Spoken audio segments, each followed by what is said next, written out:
Hello there, everybody. Welcome back to Star Wars Lads for this week's live stream and Q&A.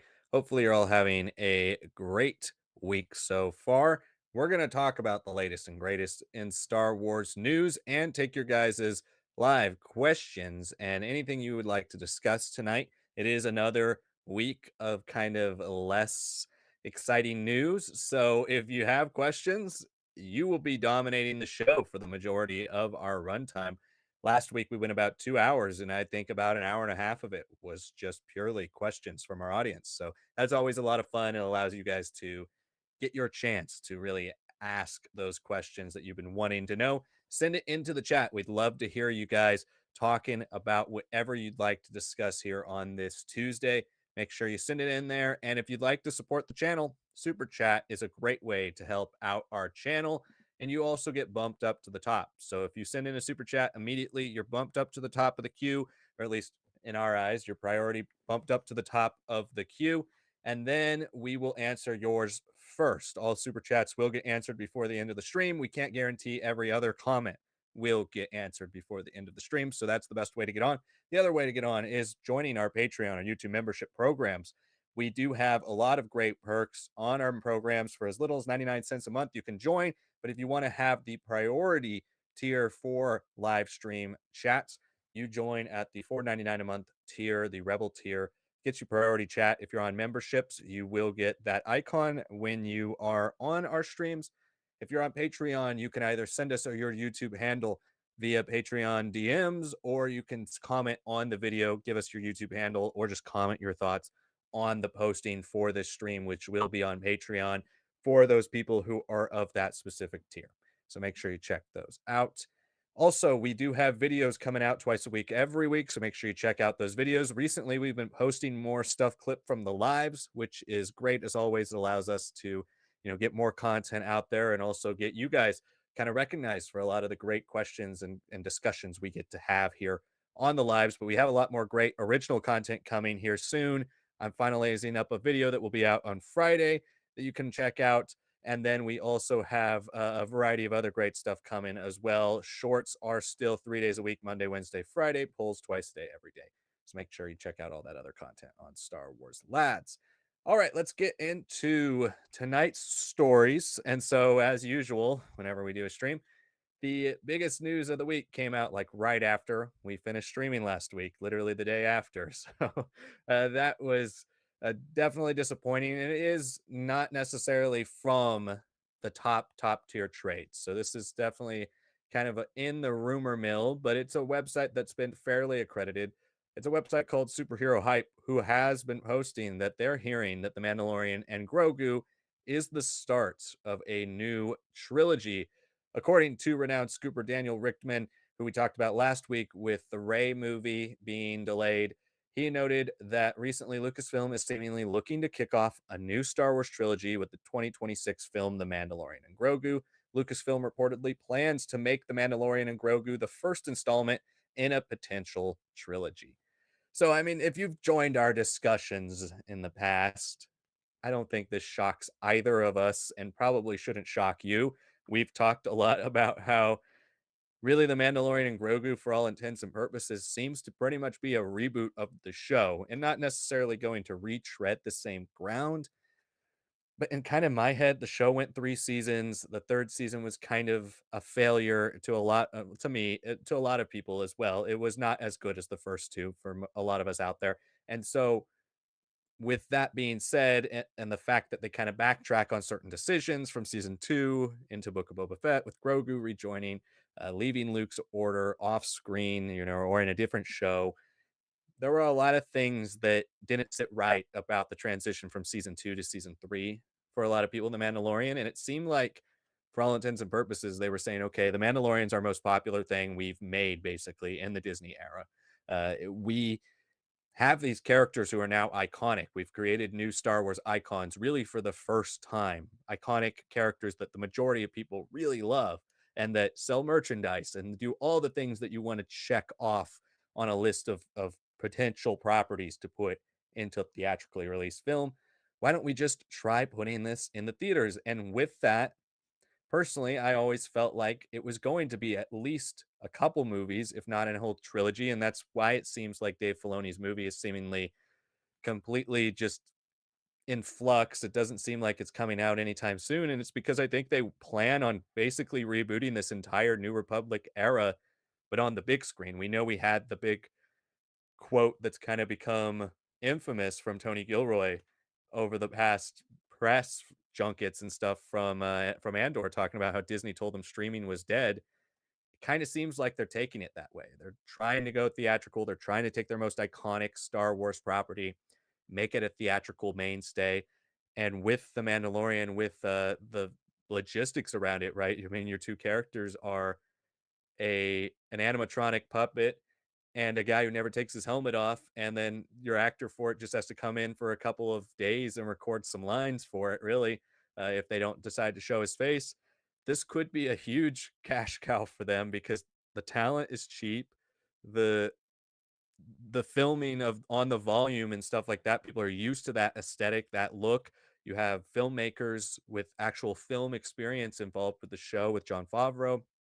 All the signs around this point to, as long as The Mandalorian and Grogu, the first film, makes money, this being something they absolutely want to leg out as much as possible. And I think a trilogy makes a lot of sense. And if you want to use Filoni's movie as the third movie of that trilogy, or maybe the fourth movie that's kind of the end game of the whole thing, they can still do that. But while they're getting their feet wet with theatrical again, while they're finding their footing with what projects are going to be theatrical, what was going to be streaming that now might be theatrical, what was going to be possibly theatrical that might be cut, all these different things that they're going through, these evolutions and changes over the last 2 3 years, it really mostly makes sense to ride this cash cow until it really can't bring anything home anymore. So this doesn't shock me whatsoever. But Sonic, you hear that the Mandalorian and Grogu is now possibly a trilogy. What are your thoughts?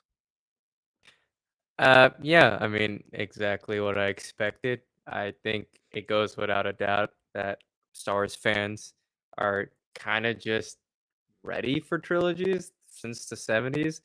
They've known this kind of format for such a long time. So why not, right? Like go for something that you're like, okay, we can build out just the rest of this Mandoverse, make it a little bit more of what we know. And yeah, I think it can be good. I think it can be pretty exciting. Do I think it's the right choice to just make a Mandalorian Grogu trilogy? I don't know. That's where I'm a little bit more. I'm not so sure about things because I want it to be like a different title. If we're gonna start off with Mandalorian Grogu, it's just not a great name. It's it's it's just not good. I don't love it. I would have loved The Mandalorians or something else, right? Just something that's cleaner. It's just not a great title. And then if this gets successful, obviously there's always this big clamor of like we gotta make Boba Fett a lot better and fix what the mistakes we made there. If this is gonna be a soft reboot, you're kind of gonna reintroduce a lot of the stuff that worked there.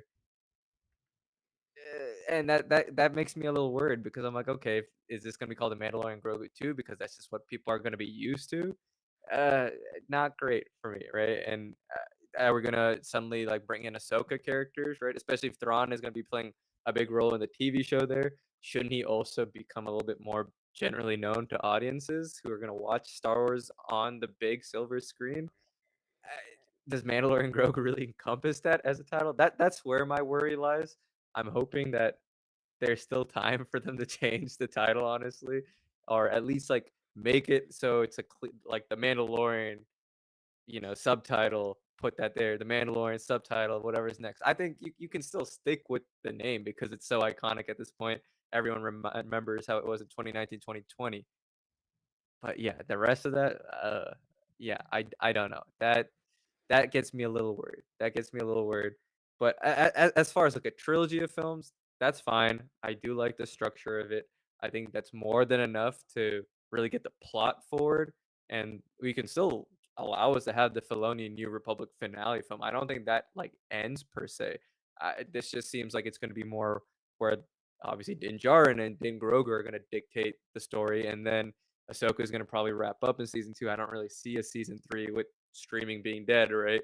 And then you're gonna probably integrate those characters, and then Once everything's kind of leveled out, then you can do the big finale film. Maybe you have Luke, Han, Leia fully recast, and they become big players again. It becomes the end game of Star Wars films, right? And yeah, I think that can work. I'm not worried about the structure. I'm not worried about Filoni's future with the filmmaking side of it. I'm just more worried about the name. If we're gonna go with Mandalorian and Grogu 1, 2, and 3, it's just does I mean, it's not like it doesn't come off the tongue fairly easily. It does. I just really want a different name. I think I'm going to call it right here. I think the second one is just going to be called The Mandalorian 2 or The Mandalorians Yeah, 2. Something like that. Yeah, I agree with you. The name is kind of absurd. I feel like honestly it's because they just want people to call him Grogu. Like they're like, this is a character that we need some agency. We need people to listen that this character's not Baby Yoda, it's Grogu. Everybody listen, he's a main character now.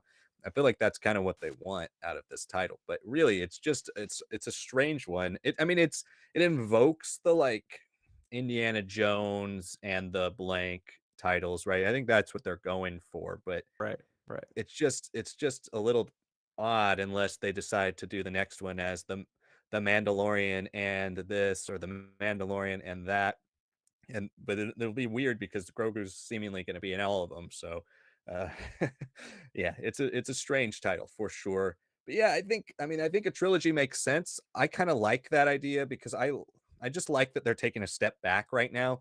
Personally, again, I'll say it every week, but I just think it's smart of them to say, okay, streaming hasn't worked, streaming is dead. What projects deserve streaming? What projects will actually bring us new subscribers to Disney Plus and not just be there for the sake of filling, a month of content? Because that type of streaming, I think, is dead. The fact that people are needing to subscribe to certain things purely for, exclusive shows for a month here and there, that's what's the reality in today's world because people are out doing things. It's not like 2020 and 2021 when people are at home every day needing something to do, needing something to watch, playing streaming on the back in the background while they're working, playing streaming in the background for their kids, like that was the reality in those years.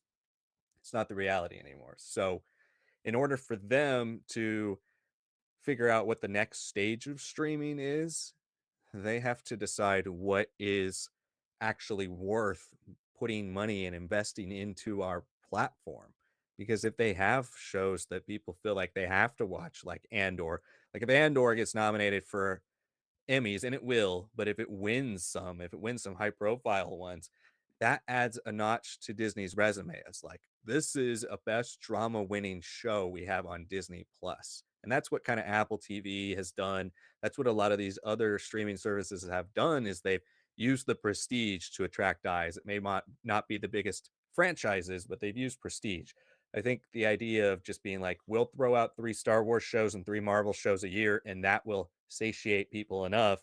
That's kind of gone just because they've lost the goodwill of people who have watched this stuff, invested time into this stuff, and just not been satisfied by it. And I think it would be one thing if Star Wars was just constantly the one letting people down, but it's been both. Or if Marvel was the one constantly letting people down, it's mostly been both to the point where, something like Ironheart, they're just kind of dumping in 2 weeks. Like they're ready to move on to a new strategy. I think company wide, they're ready to move on to a new strategy. I think it's smart to just reset, right? So if the Mandalorian is a character that you identify as this is a cornerstone of our franchise. This is an iconic new piece of our franchise. We want to build something around him, bring that streaming audience in who joined during the streaming era, bring in new people who just recognize Grogu, bring in people who are familiar with the iconography of the Mandalorian or like the Mandalorian stories. And that's a smart way to do it. And a trilogy would be a nice centerpiece for them to, almost the same way we had episode 7, 8, and 9. You have this Mandalorian trilogy, and that's like your moneymaker. That's the one you can bank on, and then you can try new things like Starfighter on the side. And so I think it's a smart idea. It makes sense, and Star Wars is always kind of identified as a set of trilogies. the most prominent Star Wars stories are told in trilogies. So if they have a Right. trilogy plan, great. That's the only thing that concerns me a little bit is just like, do they have a plan for a trilogy? Are they forcing it into a trilogy? I don't know, but if there's no required date for the next film, then they can roll with it. They can come up with ideas if it's just get the next movie out in 3 or 4 years. If it's get the movie out every 18 months to 2 years, then that's where not having a plan becomes a problem, as we've seen in the past. But what do you guys think? What are your thoughts on The Mandalorian and Grogu being the next Star Wars trilogy, supposedly? Assuming that Simon Kinberg's trilogy doesn't get off the ground prior to the second and third movies of The Mandalorian and Grogu. Let us know your thoughts in the comments. We're going to turn to the comments right now for Anthony Tiff, who says, well, that's cool. We are getting a Mandalorian trilogy. Combine that with the fact that we got Starfighter in production and with the Dawn of the Jedi. Also, I think Star Wars movies are back.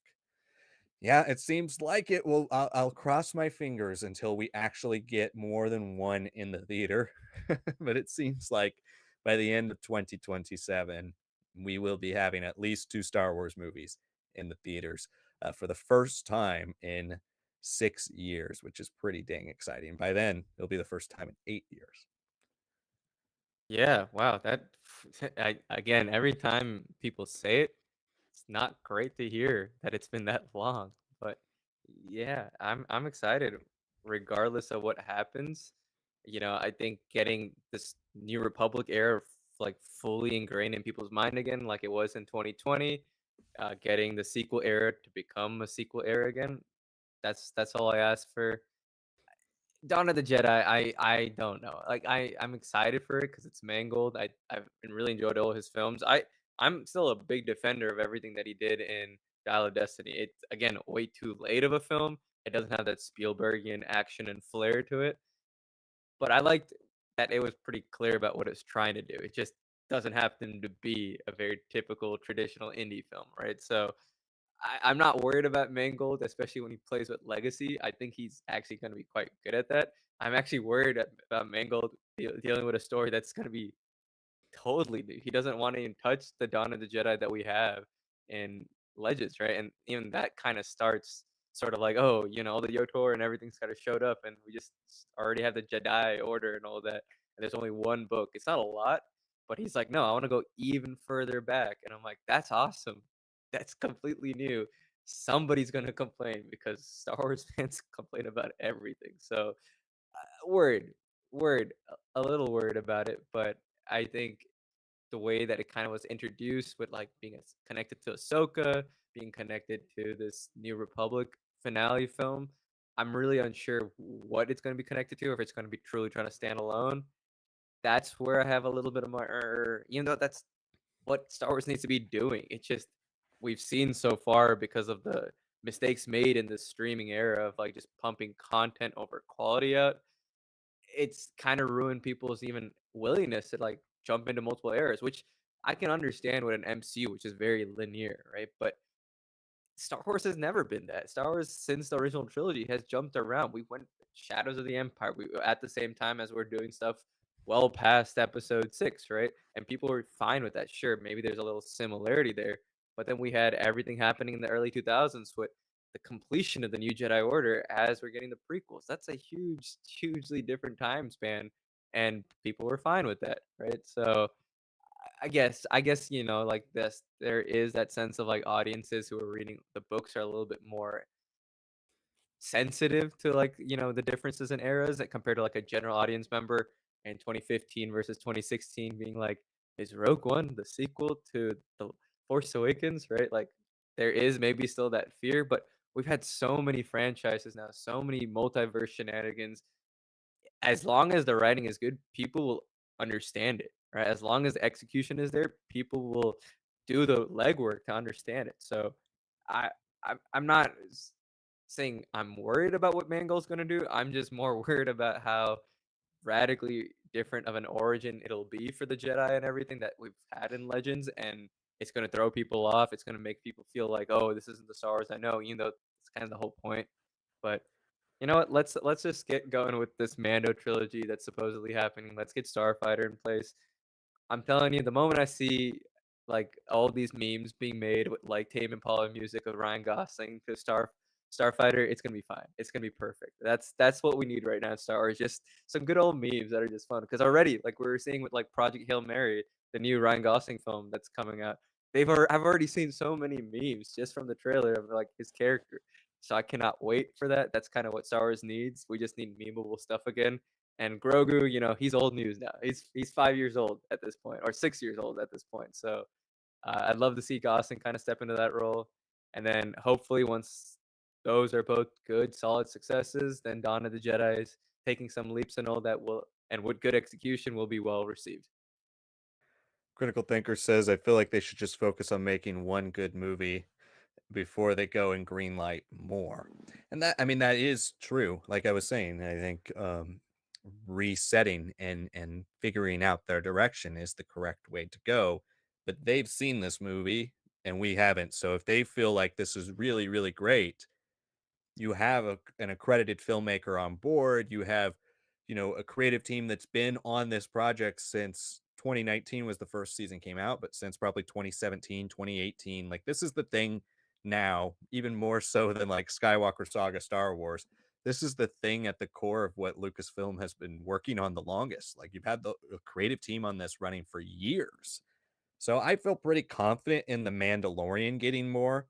I would say I agree with you, critical thinker, more so on Starfighter. Let's see if Starfighter works, right? Let's see if that character and that vibe, all of that works. But we know John Favreau can deliver Star Wars like we like it. We know he can deliver great Star Wars. We know he can deliver mediocre Star Wars, but we know that 2 out of 3 times he's delivered pretty great Star Wars.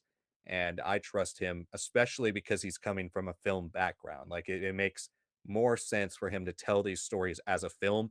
And really, when you watch The Mandalorian, to me, the transition to film should be pretty simple because most of those stories in those seasons, especially season one, it's a lot of stuff that are basically mini movies, combined to tell a larger story. He doesn't work very linearly on his timelines in those films. You maybe have 2 or 3 episodes out of the 8 that are on a linear path. The rest of them are all spin-off stories. So I feel like that's a pretty solid direction. Like, if they were gonna pick one thing they've got going to turn into a trilogy, I think The Mandalorian makes the most sense from a business side and from a quality side just because of the talent surrounding it. Yeah, yeah. I mean, I agree. At the end of the day, going with known products and making it cleaner, better explained, executed, that's always gonna work. Like I know we've had this conversation. I think with I don't know if it's you, Critical Thinker, or someone else on the streamer or two before. Like, why not just skip over like the sequels? Why don't we just go completely new? Nobody's saying you can't. And Star Wars again. We've seen it for decades with multimedia that they have been able to jump between new eras and old eras quite successfully. But when you're trying to return to the big screen, especially with the state of the film industry right now, going with something that is a little bit off, but can still be, revitalized versus completely new groundwork, it's just a safer bet for so many people. So, yeah, I mean, I think what we're seeing here, I'm again, I'm a big defender of a lot of the stuff in Mandalorian season 3. For me, it was like the sequencing that was a big issue that could have been adjusted there. Obviously, I'm not going to excuse Book of Boba Fett kind of stealing away a lot of the groundwork that season 3 needed with Grogu as a character. But yeah, I mean, I think a lot of that could have been course corrected, and now we're getting that. We're getting that with a movie, and when you look at Favreau, he never did TV before. The Mandalorian is his first ever TV show. First 2 seasons he had Filoni, and Filoni's got extensive TV experience. He doesn't just have the Clone Wars, he also has Avatar: The Last Airbender. Like, he's been around for a while, right? So, even if you can complain about a lot of, like, Filoni's quirks about, like, kind of, like, ignoring stuff in canon, kinda doing things his own way, maybe being a little too simplistic for a lot of the Andor exclusive Star Wars fans these days, and all his glup shitos and all that that he likes to throw in. Sure, make those criticisms, but I don't think it's fair to criticize him as someone who understands the medium of television. He clearly does. He knows how to handle arcs. He knows how to handle episodic. He knows how to handle serialized. He knows how to find his target audience and get them engaged. That's always been the case for him. The moment they split up, what happens, right? We're hearing Book of Boba Fett got an extra episode just to because they're both afraid of things going wrong with just Boba, which is crazy because Boba's an older character. He's a little bit easier to define because people just want him to be the badass, right? Like, so okay, that happened there, and then season 3, Filoni's already fully focused on Ahsoka. Again, with everything that we see out of Filoni's work, season 1's always has solid work, but there's always things about it that you're like, "Okay." Season 2 is usually where he finally fully delivers, fully steps into what he tried out the first few times, right?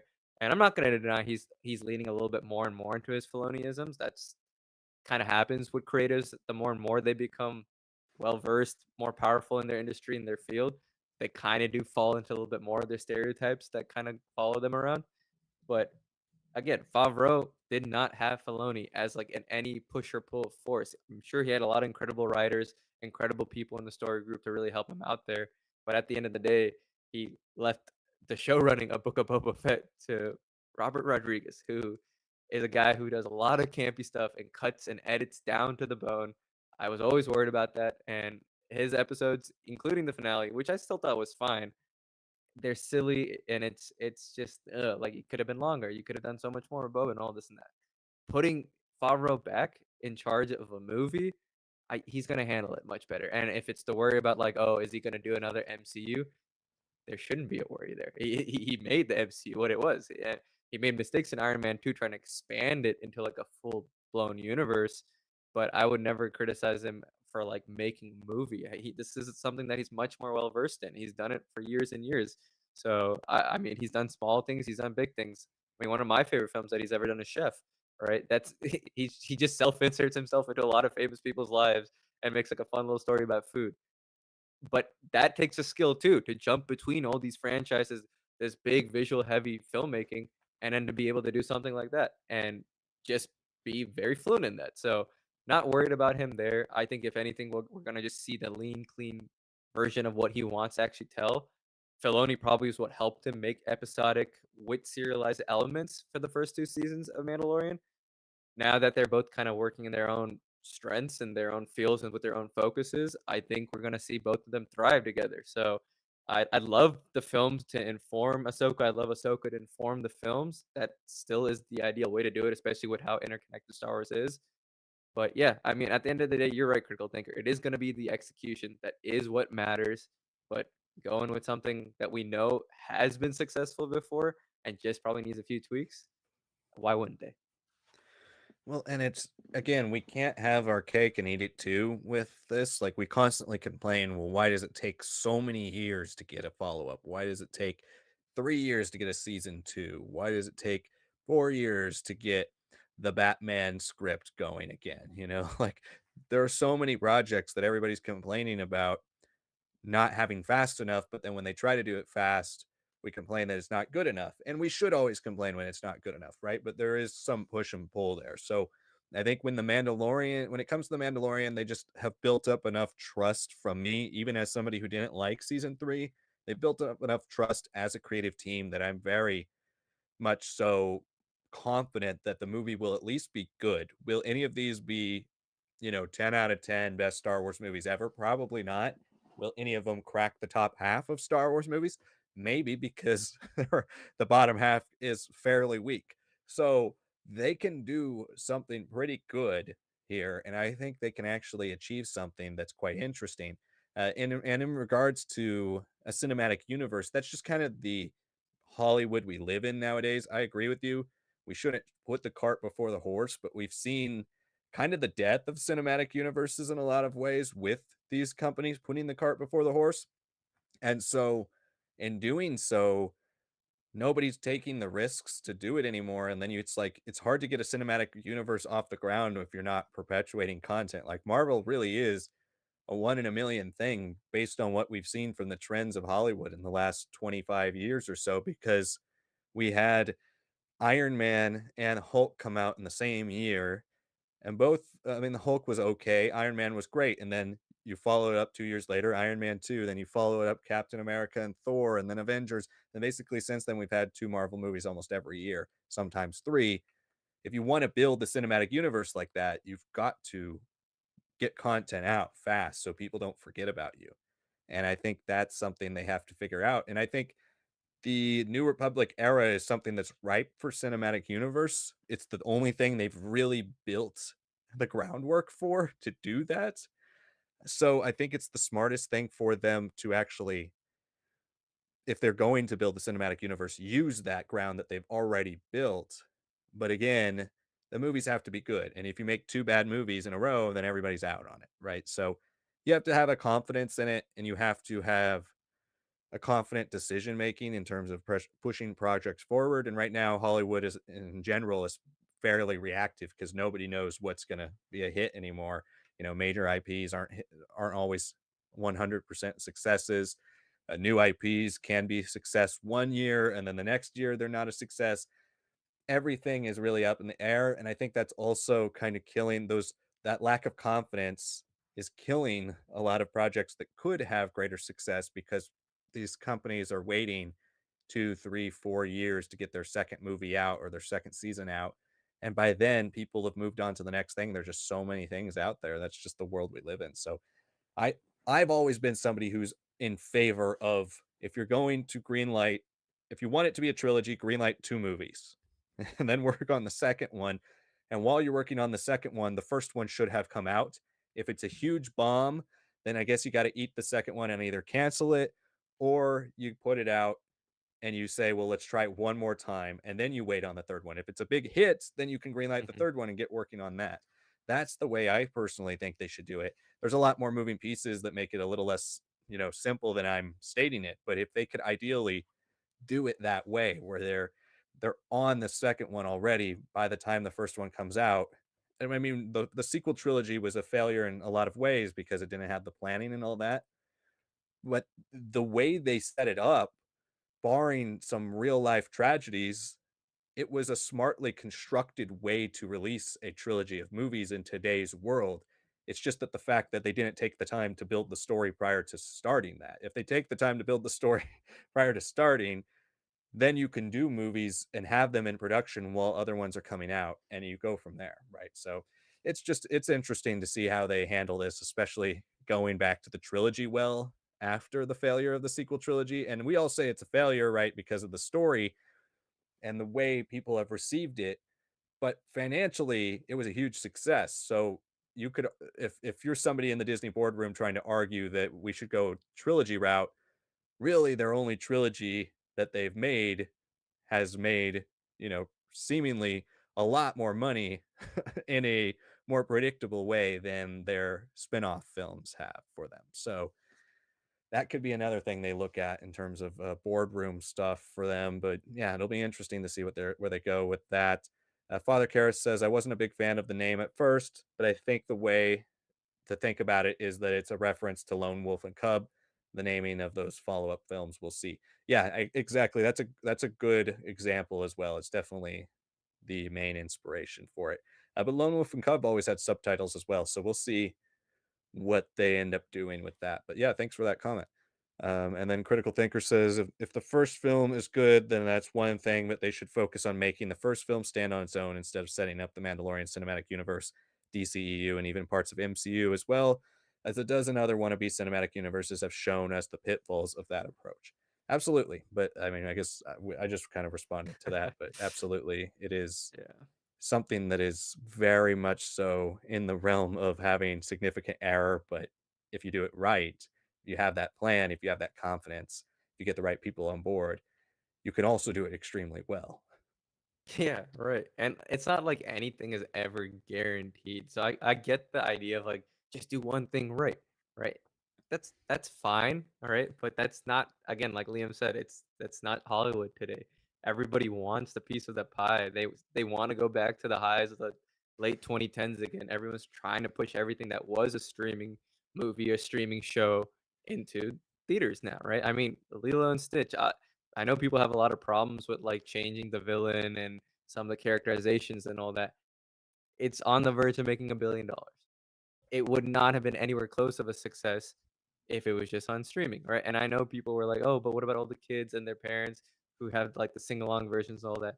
Sure, but have you noticed that theaters are now doing sing-along versions to a lot of these movies now, and they're making big bucks out of that? Like, It's funny because we know Liam and I both studied film in college, and we'd always know a lot about film history, and a big part of film history is the rise of television in the 50s and 60s, and it always struck me as, like, so odd how, like, a lot of the stuff we talk about in streaming today, right, like, that's how they were talking about TV back then. They're like, "Oh, it's so Mhm. much cheaper, you can do the same exact thing, blah, blah, blah," and then it fell into the exact same pitfalls, a lot of just cheap material, a lot of, like, very, very generic stuff, a lot of stuff that you didn't understand, like, does it connect to this? Which episode is which episode? Like, sometimes when you flood stuff like that, it just doesn't work.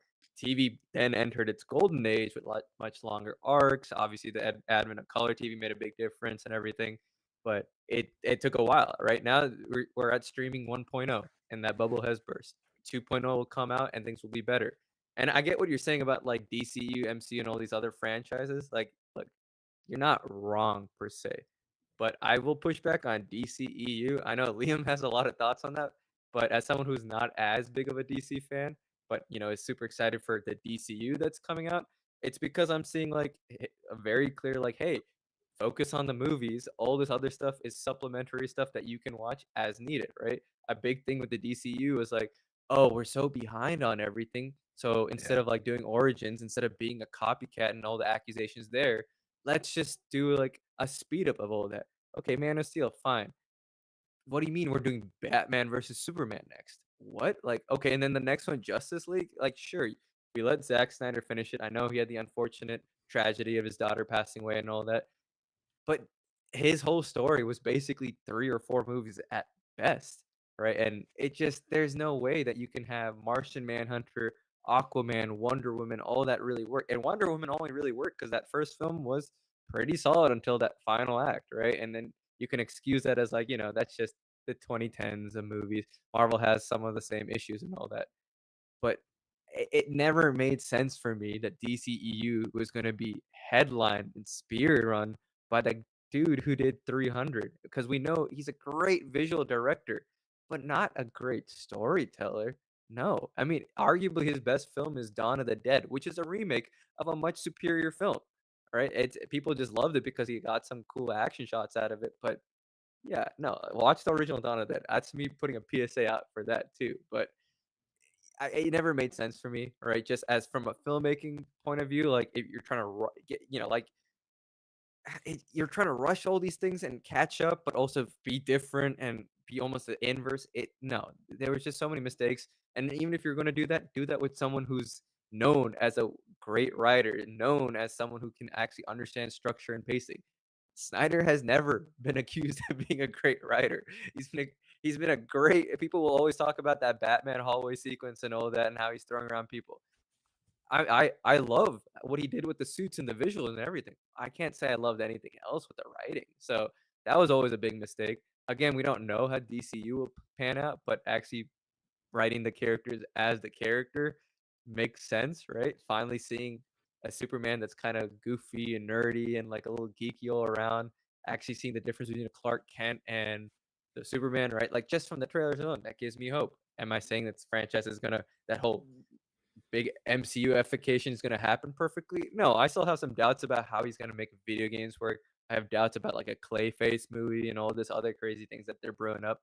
Don't get me wrong, but I'm liking what I'm hearing here. And then the MCU, yes, for sure, Feige was stretched, but if you look at all these shows, they didn't have proper showrunners. They had a whole Marvel Television separate from Marvel Studios, and instead of integrating that, they were like, "Let's do away with that and then make all these shows." And, you know, in between the, fine lines, they're like, "Oh, but none of these shows, like, are necessary or mandatory to watch." They marketed it like that, but they weren't, right? So that's a big mistake too. Like, how do you know what's actually important if you're not actually making it very clear? If you're gonna watch a show that was really solid like WandaVision, and then you see, Doctor Strange and the Multiverse of Madness, a one line reference to that is, and especially with how different the characterization is of Wanda, it doesn't sync up there. So it's less so I think that you can't have this content coming out. It's more like you have to put the right structure in place. You have to get the right people. And that is hard, without a doubt. It's not a guarantee, but almost putting a focus on that as opposed to like putting your property out there and as many characters from the property out there probably will be the next stage of that. I wouldn't be surprised if we get the Defenders 2.0. I wouldn't be surprised if they never get anything more than cameos in the movies and stuff, but they get to be like the Netflix Marvel shows that really had their own universe.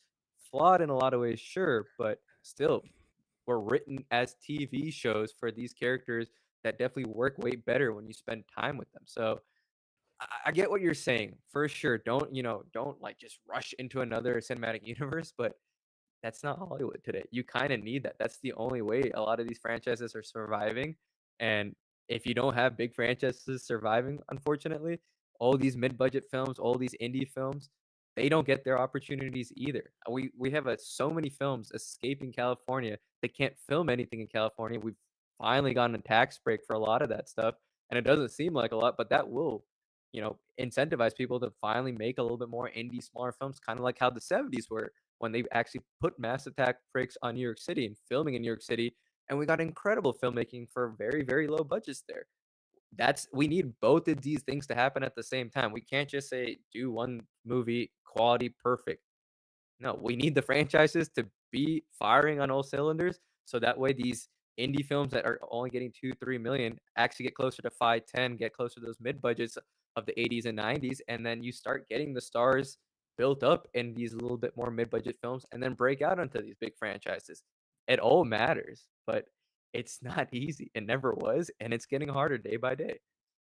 Well, I think the problem Star Wars has too, right? It's not James Bond, where like every movie that comes out could be something different, or Batman, where we've seen 10 versions of Batman in the past, right? Star Wars has always been one continuity. When George Lucas ran it, when Disney ran it, it's been one continuity. Yes, we've jumped around in time, but it's hard to not have some type of cornerstone piece to be like, yes, this is what's going on with Star Wars right now. And so to me, it makes sense that this would be the next thing. It is like we talked about last week with the Ray movie getting delayed. That makes a lot of sense because Ray, like it or not, whether you like the sequels or not, is not the face of Star Wars anymore. She hasn't been the face of Star Wars, I would argue, since about 2017, 2018. And I think once Din Djarin and Grogu showed up, she hasn't been the face of Star Wars. And so this is the face of Star Wars right now. And if you're going to use something that's been iconic and successful, basically, right? I bring this example up all the time, but I think it's a great way of seeing how Disney thinks, because it is their biggest moneymaker, and that's the theme parks. The theme parks were launched in 2019 on the backs of the sequel trilogy with the sequel characters as the only characters in the parks because it was a sequel era timeline you were supposed to be living. They were trying to not contradict canon. They're trying to not have, a first order ship here with Darth Vader walking around because it doesn't make sense for the lore, even though 95% of the people going to the theme park aren't thinking about the lore. They're just thinking, oh, Star Wars. What's Star Wars? Darth Vader. What's Star Wars? R2D2. They want to see that type of stuff. They don't care about First Order or Empire or Republic or whatever. But they've backtracked on that, and now you see instead of Rey walking around, she's still there once in a while, but now you see the majority of the time it's Din Djarin and Grogu. It's Luke Skywalker. It's these New Republic era characters. And so that shows you where their focus is. The theme parks is the easiest way for them to keep brands alive to the average Joe who's maybe not subscribed to Disney Plus, who's maybe not a part of the Star Wars hype, but they're using it to say, "Hey, you wanna know who this random guy is walking around Disneyland? You consider yourself a big Disney fan? Well, you gotta subscribe to Disney Plus and watch The Mandalorian. It's on there. Now you can know who this is." They'll probably do it with Cassian. He'll probably show up there now. I'm assuming they're gonna do that because they use the theme parks as a way to rope people in. And that's you can tell by their theme park trends what they're believing currently in their philosophy for content. And it's been to the benefit and detriment of theme park fans as well. A lot of people hate how IP have taken over theme parks and all that type of stuff, right? But it's just the world of corporate synergy we live in now. And so you see what they do in theme parks and you can really see the directions they're headed. And because Mandalorian has been the face of that land for a while now, you could tell he is definitely the most popular thing they have going for them. And they think that he can carry the whole thing. And so yeah, and I think the point as well, Sonic 2, about the death of TV, originally in the 70s, like a lot of that stuff is definitely going to play here, and we'll see it cycle. And streaming ultimately is going to become what it originally was, which is a replacement for physical media. That I think that's purely what it's going to become. You will have, just like you had straight to DVD movies, straight to VHS movies, and you will have straight to streaming stuff. But what they're going to have to do now is figure out a way to basically HBOify streaming. It's this premium experience. You're paying to watch something premium. That's what they're gonna have to use streaming for now. It's the way HBO brought back television in a higher quality form in the 90s. They used the premium price tag to suggest that you were getting something exclusive that was of a higher quality than what you could get for free. And so if you have, whether that means that they'll start having certain tiers for streaming to where like, you've got your entry tier at $3 or $4 and it's got ads and you can watch all the movies and content on there, but then eventually you're going to have to pay for a higher tier if you want access to their new originals. It's going to be stuff like that. They're going to throw in, they always look, history repeats itself. They'll always look back at the past and they'll figure out a way to monetize certain things in different ways. And so that will be the way they go about this in the future. And streaming itself will just once again become the replacement for TV channel surfing and physical media, like it has always kind of been meant to be. But because Netflix had such a big success with their originals, everybody tried to copy that. And once everybody's doing it, it's not unique anymore. Nobody can succeed, right? So that's the way it's going. But yeah, this has been a really interesting conversation. Let's keep going with some more of these questions. Dave McHugh says, presumably the Filoni crossover film will be the second or third part of the trilogy. Also, if the Filoni film is meant to be part three, they can write part two now and then greenlight the film after The Mandalorian and Grogu comes out. Hey, Dave, we're on the same page there. I think that's what they're planning on doing. And John Favreau has said many times in the past that he has ideas for infinite amounts of seasons of Mandalorian. He said he'll tell as many stories as he can possibly get. How do they turn that into and tie that into what Filoni was working on and their Thrawn conflict and all that type of stuff? I think that's really the key. But I think if you gave John Favreau endless money to tell Mandalorian stories, he could tell an hour and a half long Mandalorian episode every couple of years. Like he could do that if that's what they want. And we'll see what the second, we'll see how much of the groundwork this first film lays. I feel like this first film is going to be very much indicative of season one. It's going to be all about the Mandalorian and Grogu. It's going to be them fighting the Empire, and it's going to be a very simple underworld story with some Imperial stuff thrown in, and then maybe at the end you get a cameo or two or some references to the larger galaxy, but it's going to be pretty self-contained.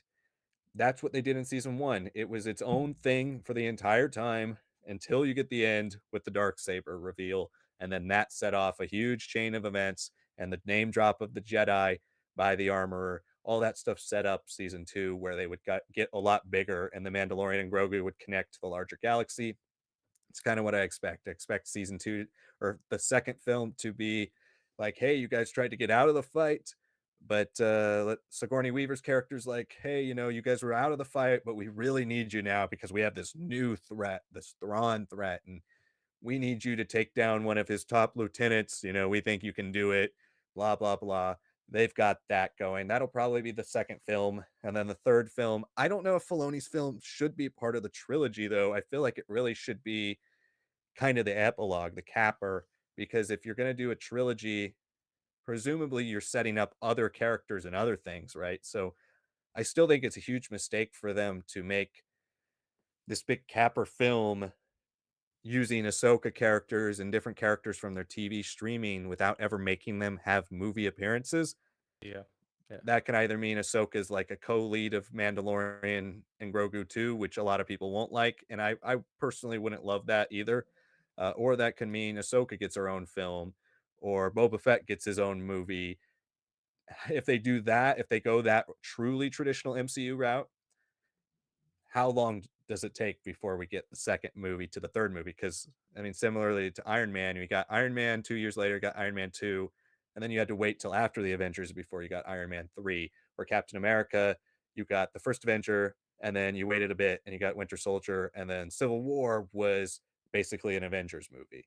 So what are they going to do? How are they going to structure that? I think that's really interesting to track, but obviously we can't really predict until after we see the first one. But I'm with you, Dave. I think they need to get these ideas going in anticipation of the first one being a success. Because if this first movie, I think if the first movie makes 700 million worldwide, they're greenlighting a second one instantly. I think it's all basically already soft greenlit.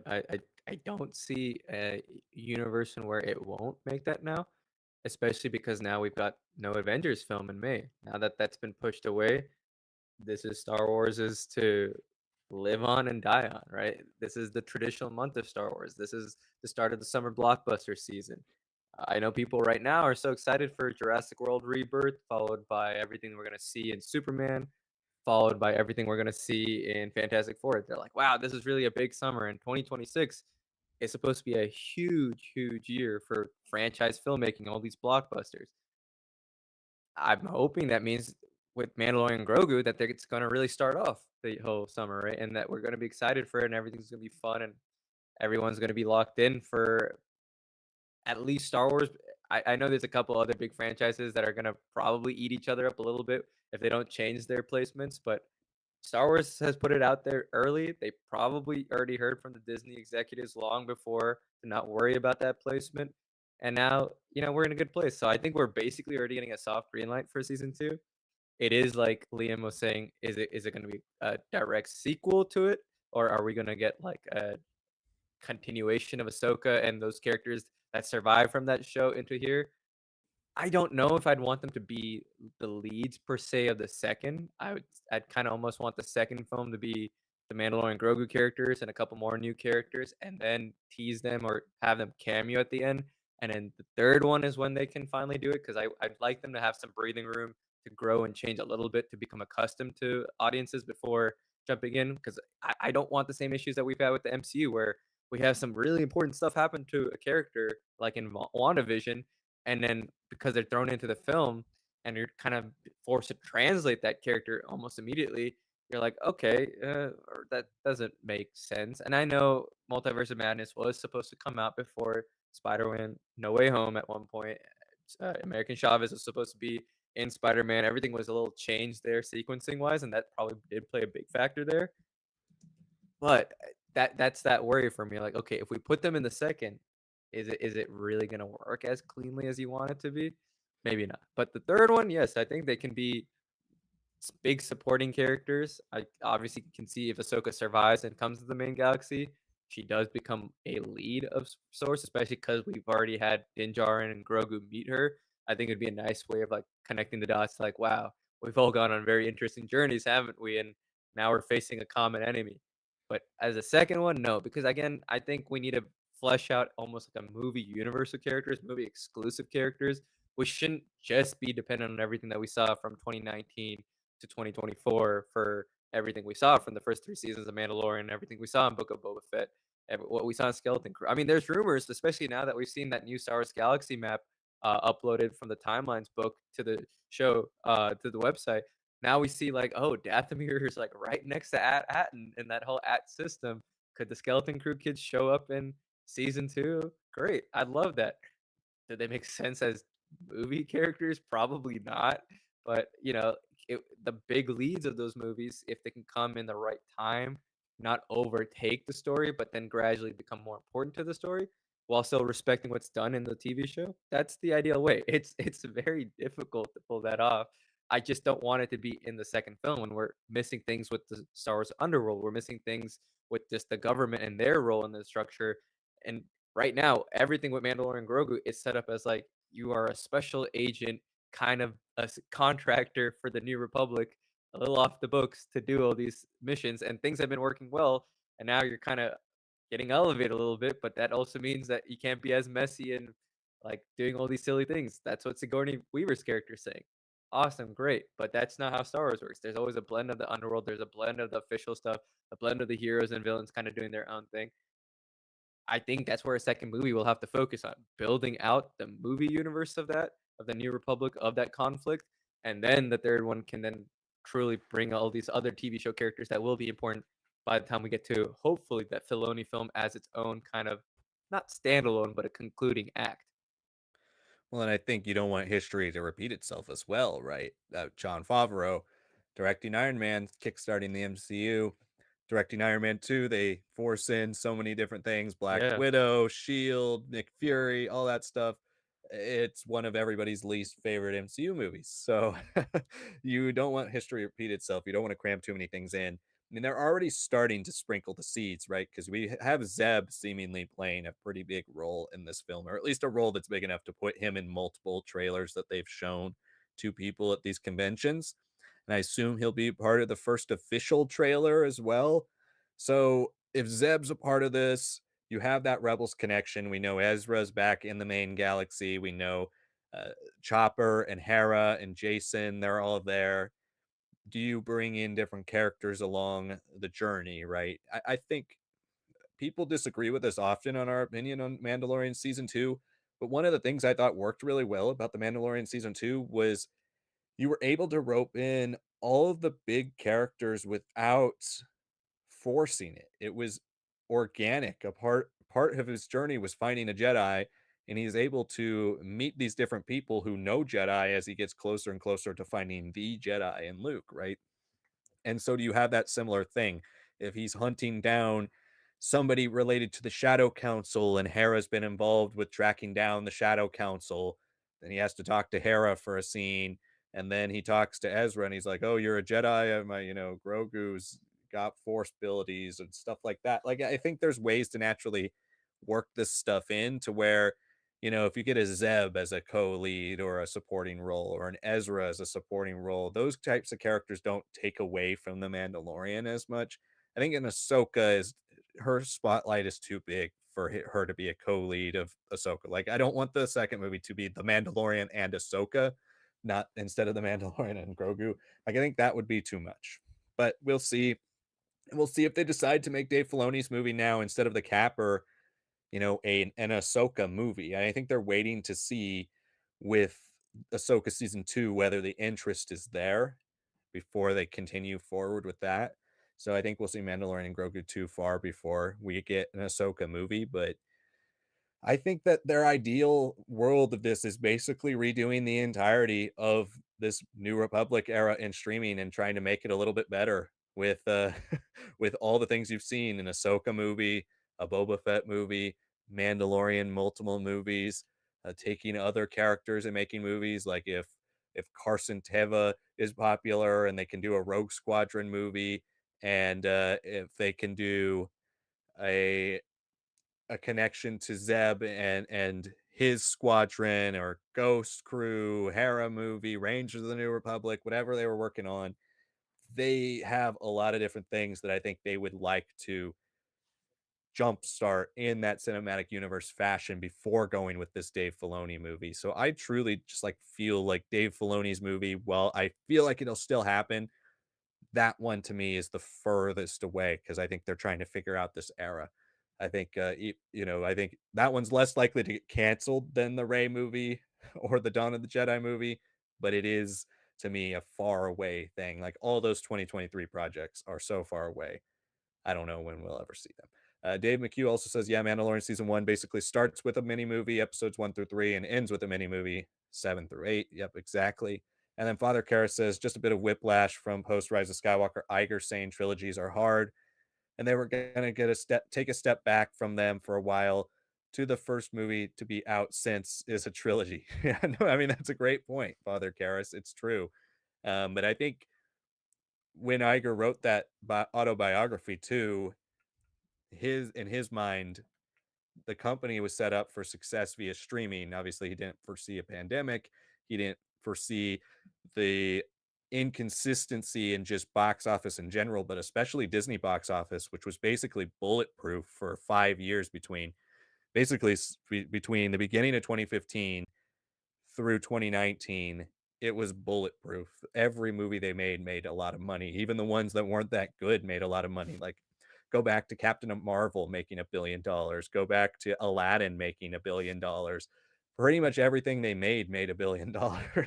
And so it just seemed like they were in a bulletproof situation. And so when he wrote that, he reflected on the mistakes they made with the sequel trilogy, but I think his philosophy certainly could have changed in the way today's movie world, the landscape of it, the way it looks. And then Father Karras also says the Rey movie is standalone, but could be a trilogy. Kinberg is making a trilogy.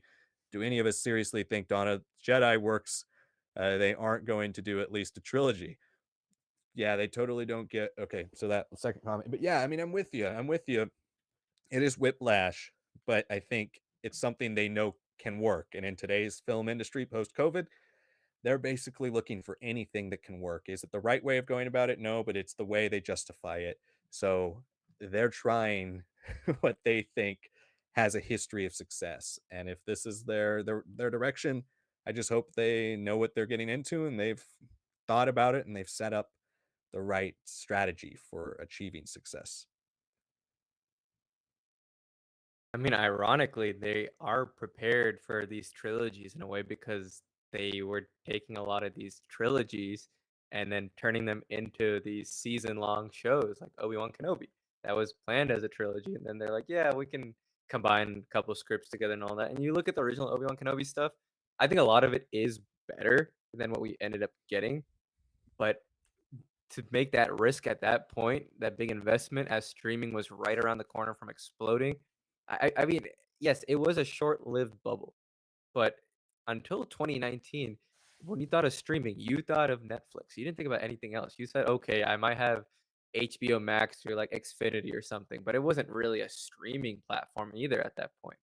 So, yeah, I mean, it's I get what you're saying, like, should we really believe now after all these years that we're gonna finally pivot to trilogies all over again instead of just standalone one movies and then seeing what comes next? Like, why is Iger suddenly backtracking? Because he was wrong. I think that's the whole point of his autobiography, that he was wrong. He believed so strongly in it, and Chapek was not just nobody. He was designed to be the next guy up. He was designed to be the successor. Now, I personally never understood why, because this is the guy who was most famous at that point for the directed VHS, directed DVD sequels, right? Like, and putting that guy in charge of streaming definitely devalued the quality of the streaming shows that were gonna come out. Not having somebody who's like, okay, this is the future, but what is the foundation of the future, right? He didn't really do that stuff. And I know a lot of it is just press and like fighting against each other and who has the ownership of Disney and like all that. But he was not really well loved. People were a little bit like head scratching about what he's doing. And then, at the end of the day, whatever he was gonna do, right?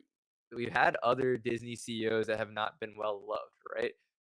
But he absolutely, for a time there, just ruined the parks, and if you start losing money on the parks, you're messing up dramatically. You're messing up dramatically in Disney's eyes, so, yeah, streaming didn't go great, but you can say that's a new thing, you're not really sure what's going on there, but once you start messing with the parks too much and start messing with, like, general enthusiasm around it, yeah, you start losing a lot of your support for whatever vision you may or may not have for your franchises, and especially with how Iger had pivoted so heavily into IPs and ownership of IPs. So yeah, I think the whole point of that autobiography is him saying I was wrong.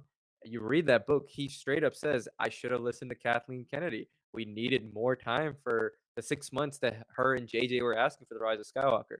Ignore COVID. If they had 6 more months, I'm sure the Rise of Skywalker would have been a much better film. I'm sure we would have gotten a lot more spacing between each anthology film. The anthology film from there came almost the way we're treating a lot of the streaming shows of Star Wars right now.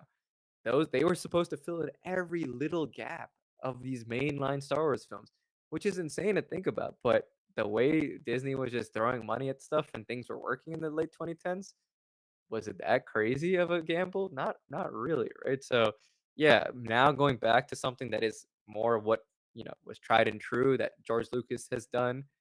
Yeah, okay. Matt, you're like, "Why didn't we just always stick with that?" Well, at one point, it was working, and then it didn't, right? And streaming was such a big gamble, but they didn't think it was, and they thought they could just run it like they did their movies. It didn't work out. Now you're realizing, okay, there will always be a difference between movies and television, play to the strengths of both, connect them when you want to, where you can, and people will actually enjoy it a lot more than just trying to cram it all into one big bucket, right? At that point, right now, we're in a situation where it's crabs in a bucket. Who's gonna climb out on top, right? The movies did, obviously, and the things that did climb out from the TV shows are the most recognizable faces of the franchise from the streaming era. Right? We're not gonna talk about the Skeleton Crew kids, unfortunately, even though that is an underrated show, because, that didn't get as many eyes, it didn't get as much viewership, it had a pretty big budget, and, even if it had good reviews, that's not enough. We're not in a time and period where streaming is just based off of, like, how many subscribers can we get? No, now it's back to being like, how much revenue was generated year after year? Now we're playing the more serious game. Everybody was hiding all their data. Nobody everyone thought they could be like Netflix and hide everything. It just doesn't work like that. Now we're facing the reality of it. Netflix for a while there also looked like they're going down in the dumpster a bit, and then they had stuff like Squid Games and everything kind of pop off, and now they're like, well, every couple years for some reason Netflix just manages to get a new IP that works out for them, and then some mom show that plays for like 6 seasons or 20 episodes that they just play in the background and is always on like Nielsen top 5. No other streaming service has been able to do that. So now we're dealing with like what has worked, the trilogies. What do we do? Salvage the streaming stuff that was in the 1.0 version, and then whatever comes next out of these TV shows, I'm confident, even if it's never as great, right, and never as like big in our minds, it might feel just a lot more better executed, and just might feel like, wow, these are Star Wars characters that I enjoy over long form. I'm not saying we can get an Andor budget for everything, but if we can get, something in the ballpark of Andor storytelling and continuity and just thoughtfulness for these shows, and you don't necessarily have to watch any movies or anything to get a full bigger picture of them, yeah, I think people will have a good time. But yeah, Iger made a lot of mistakes. He left on top, but he didn't leave with a foundation. I think people underestimate when it comes to streaming and the streaming wars familiarity. I know, with older generations, right? If you're talking about cable cutting, people want to go with what they're used to. So even if Netflix just keeps raising their prices $1 a year or $2 a year every year, those people will continue to pay for it because they're used to the UI. They're used to how Netflix works. They're used to the content on there. That's just the way it works. And so all these different companies going and trying to capitalize on that, your money was coming from a more fickle audience, which is our generation, the younger Yeah. generations who will drop things at the first sign of it not pleasing them or not having the money or not having the time to invest into something like that, right? So Netflix has been able to maintain that success because there's so many older generations who have just had Netflix forever. They're going to have Netflix no matter what. And so it'll be interesting to see how, as the years go on in streaming 2.0, if Disney can be the one to found streaming 2.0 with some of their Star Wars stuff instead of being reactive to whatever somebody else starts. Could they take that next step and be the face of streaming 2.0? If they are, then they could have that same longevity that Netflix has had because they can get people on board prior to, you know, it becoming a trend. And so that'll be interesting to see as well. Anthony, YouTube fan says, or no, Father Karras didn't answer your last one. Totally don't get why the urgency and why they couldn't let Arndt cook. I think most of what Arndt firing was really just purely because they didn't want to go with the George Lucas direction. I mean, I think it's been kind of documented. George Lucas has said it himself. They didn't want to go with his ideas. They didn't want to go with his direction. They wanted to do something new.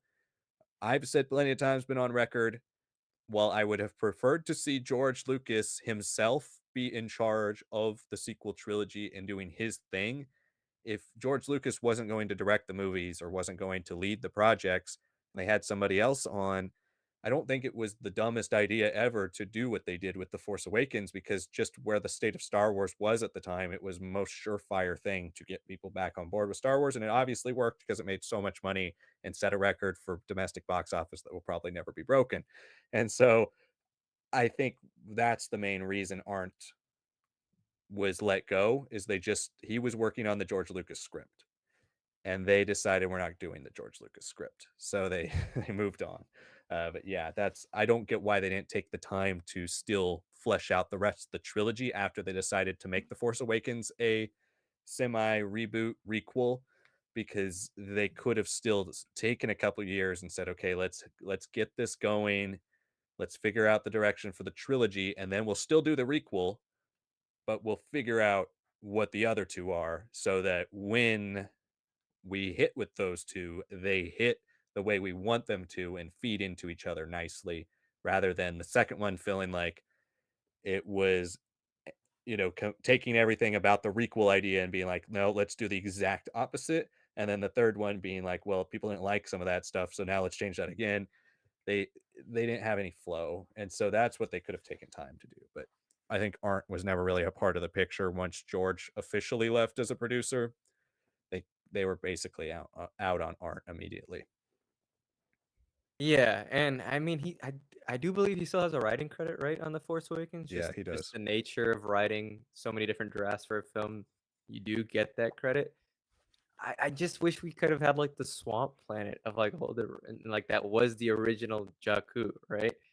But let's be real. I mean, once you know change it away from George Lucas's vision to Disney's vision, and Disney's entrusting everything going with JJ and what he says about Star Wars, and he's saying all the right things. He's a Spielberg light at that point. He'd been coming off of, maybe a little bit of a bummer with the Star Trek Into Vengeance, the Wrath of Khan kind of requel, Into but Darkness. Yeah. yeah, Into Darkness, right? I never loved that one, but I liked his original. I think they probably lean more on, like, what he did with Super 8, where, like, he played more into that Spielberg light and was very capable of getting a lot of that '80s, like, "Oh, wow, you can pull out that vibe." The joy of filmmaking comes through. Yeah, and once you get rid of Arndt, once you make it a little bit more of him kind of leading the way, and he's talking about practical effects, doing Star Wars the original way and all this and that, yeah, I mean, it wasn't surprising what The Force Awakens turned into, right? I blame so much of the visual language on him. Yes, he's not the person in charge of all that stuff, but when you're talking about let's do everything like it was in the '70s and '80s with Star Wars, great. But what happened to the prequels? Oh, everyone hates the prequels. Oh, guess what? J.J. Abrams is on record hating the prequels. He was talking about having like Jar Jar's bones on Jakku and everything, which is like that's just how we talked about Star Wars, like, online in 2015, and we live in a lot more of a polarized time now compared to then, but that's just how it was, right? So, I yeah, it's frustrating. It really is. I wish a lot more of the Michael Arndt stuff at least visually stuck around, because that would have at least been like, "Okay, even if this feels familiar, it looks different." Instead, it's like, "This feels familiar and looks very similar." And yes, it kinda works, ironically, that JJ, the thing that he developed the least of like, oh, fascism rising up again. How could it happen in exactly the same way? Oh, look at the whole world right now. It's kind of happening, right? And it's happening the same way as it did in the '80s and the '70s and the '60s and the Cold War and everything.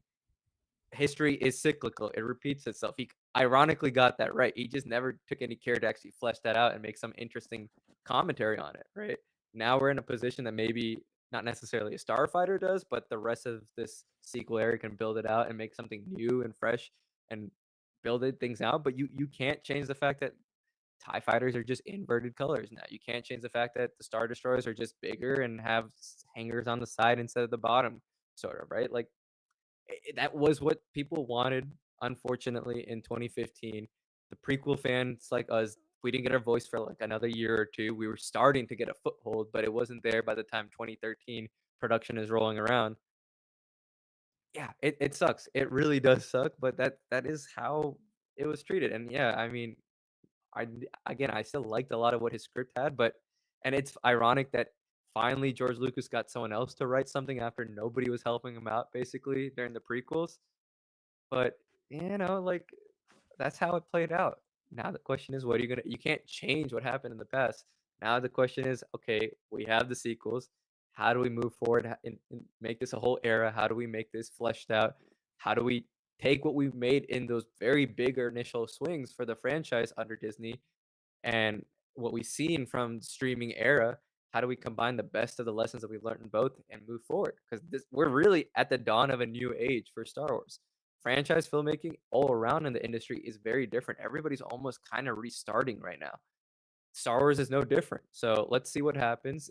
Yeah, they're taking some baby steps that I wish we didn't have to do, like Mandalorian Grogu, but that's the state of things. You got to take a couple of safe bets, get people's confidence up, and then you can start taking those big swings that are going to be important for any sort of franchise to make.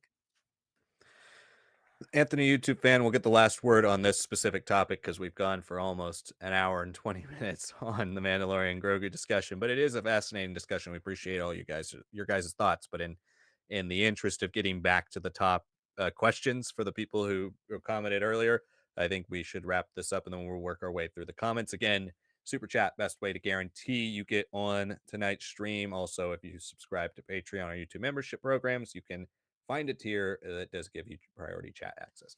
Anthony, YouTube fan, says, hello, guys. Looking forward to the Mandalorian trilogy. Many of us wanted to see this as far back as 2021.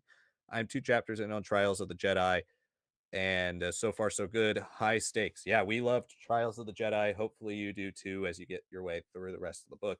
But yeah, glad you're excited for this trilogy. I mean, I think a lot of people have soured on The Mandalorian overall just purely because of the taste of The Mandalorian season 3 and the fact that season 1 and 2 was so far, so long ago that it feels like The Mandalorian has been something else for a long time now. But when you go back and rewatch those first 2 seasons, and when you watch the trailer, if you've seen any of the leaked trailers for this, I mean, there's something magical about The Mandalorian when it's done right.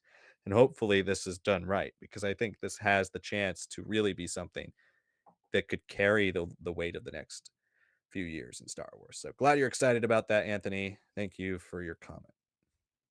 Yeah, again, I we've seen people love Star Wars in 2015 with a very familiar story, with a very familiar locations, things that reminded us of things in the past, right? We're gonna have the same thing happen here with Mandalorian and Grogu. They are literally reusing sets, almost like a Star Trek film in the 90s. Just they happen to have the advantage of using the volume and a compressed storyline for what was supposed to be season 4, right? Is it gonna be super interesting to people who feel like they've been burnt by season 3, maybe even by season 2 by the Book of Boba Fett? Maybe not, but for the people who are still like, "Oh, I remember in 2020 when I was home, how much the Luke reveal meant for me," seeing all this stuff again, and, like, a little bit nicer looking and a little bit more, like, pizzazz to it, yeah. I think as long as the execution is there, I wouldn't be surprised if this turns into a breakout hit. I think there is still plenty of love for Grogu and The Mandalorian, and you will get some of those fans back if they actually see, like, "Oh, Grogu's talking, Grogu's doing things, Grogu's not a puppet anymore, but a character." That'd be awesome for a lot of people. I know that's what we were kinda hoping for in season 3 a little bit more. There's even scenes where, like, he says and gurgles things, and you're like, "Is he saying something?" And you never really get a conclusion out of that. Like, if he had said more things in the finale, like if he had actually said, this is the way, and he still does all the same action against the Praetorian guards and all that, everything else can play out the same there. Even if it's not the best execution, but if he actually finishes the season saying that, wow, like I think people would have been like, wow, he finally grew up. He finally has like let all the lessons sink in about his Mandalorian heritage, everything he learned from Luke in that little short time, right?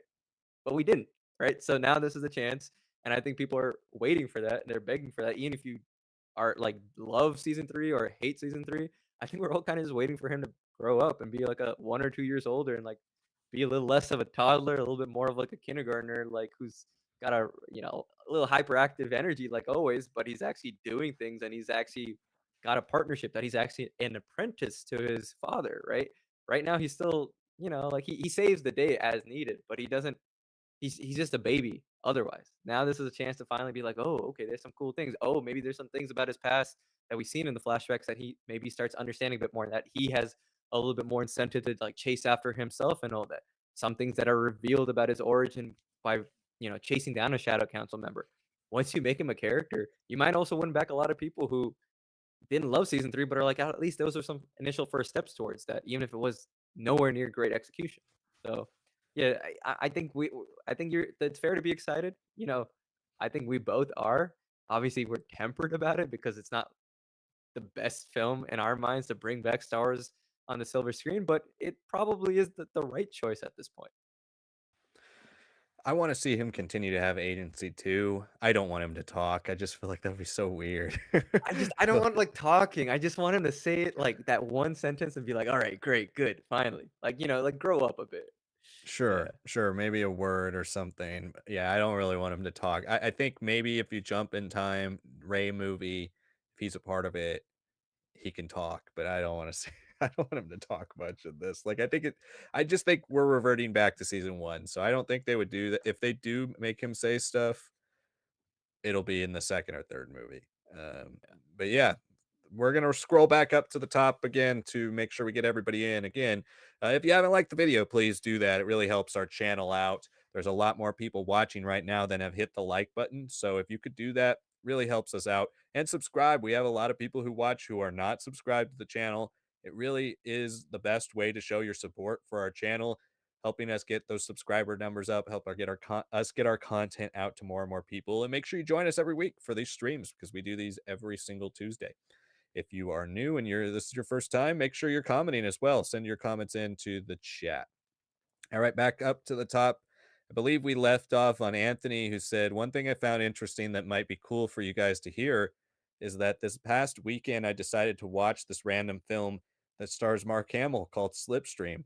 And the way his character is dressed is almost exactly the way Luke looks in Dark Empire. I found this to be incredible. I have always found Luke's outfit in Dark Empire and Dark Empire 2 when he falls to the dark side to be very cool. What do you guys think of his Vader-like outfits? I actually love his outfits as well. Do they fit his character? Not really.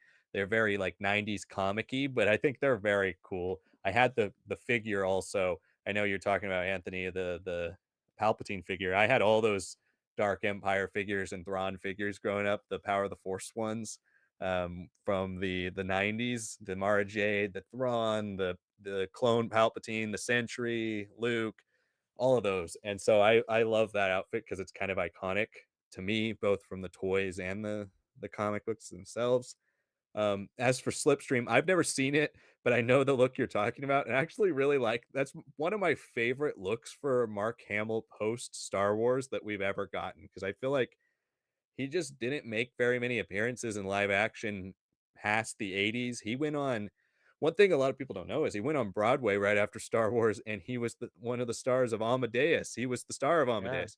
And so he, uh, people don't know that he did that right after Star Wars as kind of a way to try to remake his image. And we've talked about he's been open about how he was trying to get away from Luke Skywalker a lot in the 80s, but one of my favorite looks for him for sure is that goatee and beard that he has in Slipstream. It looks really cool. I've never seen the movie. I've never heard any good things about it, but he does look really cool in that.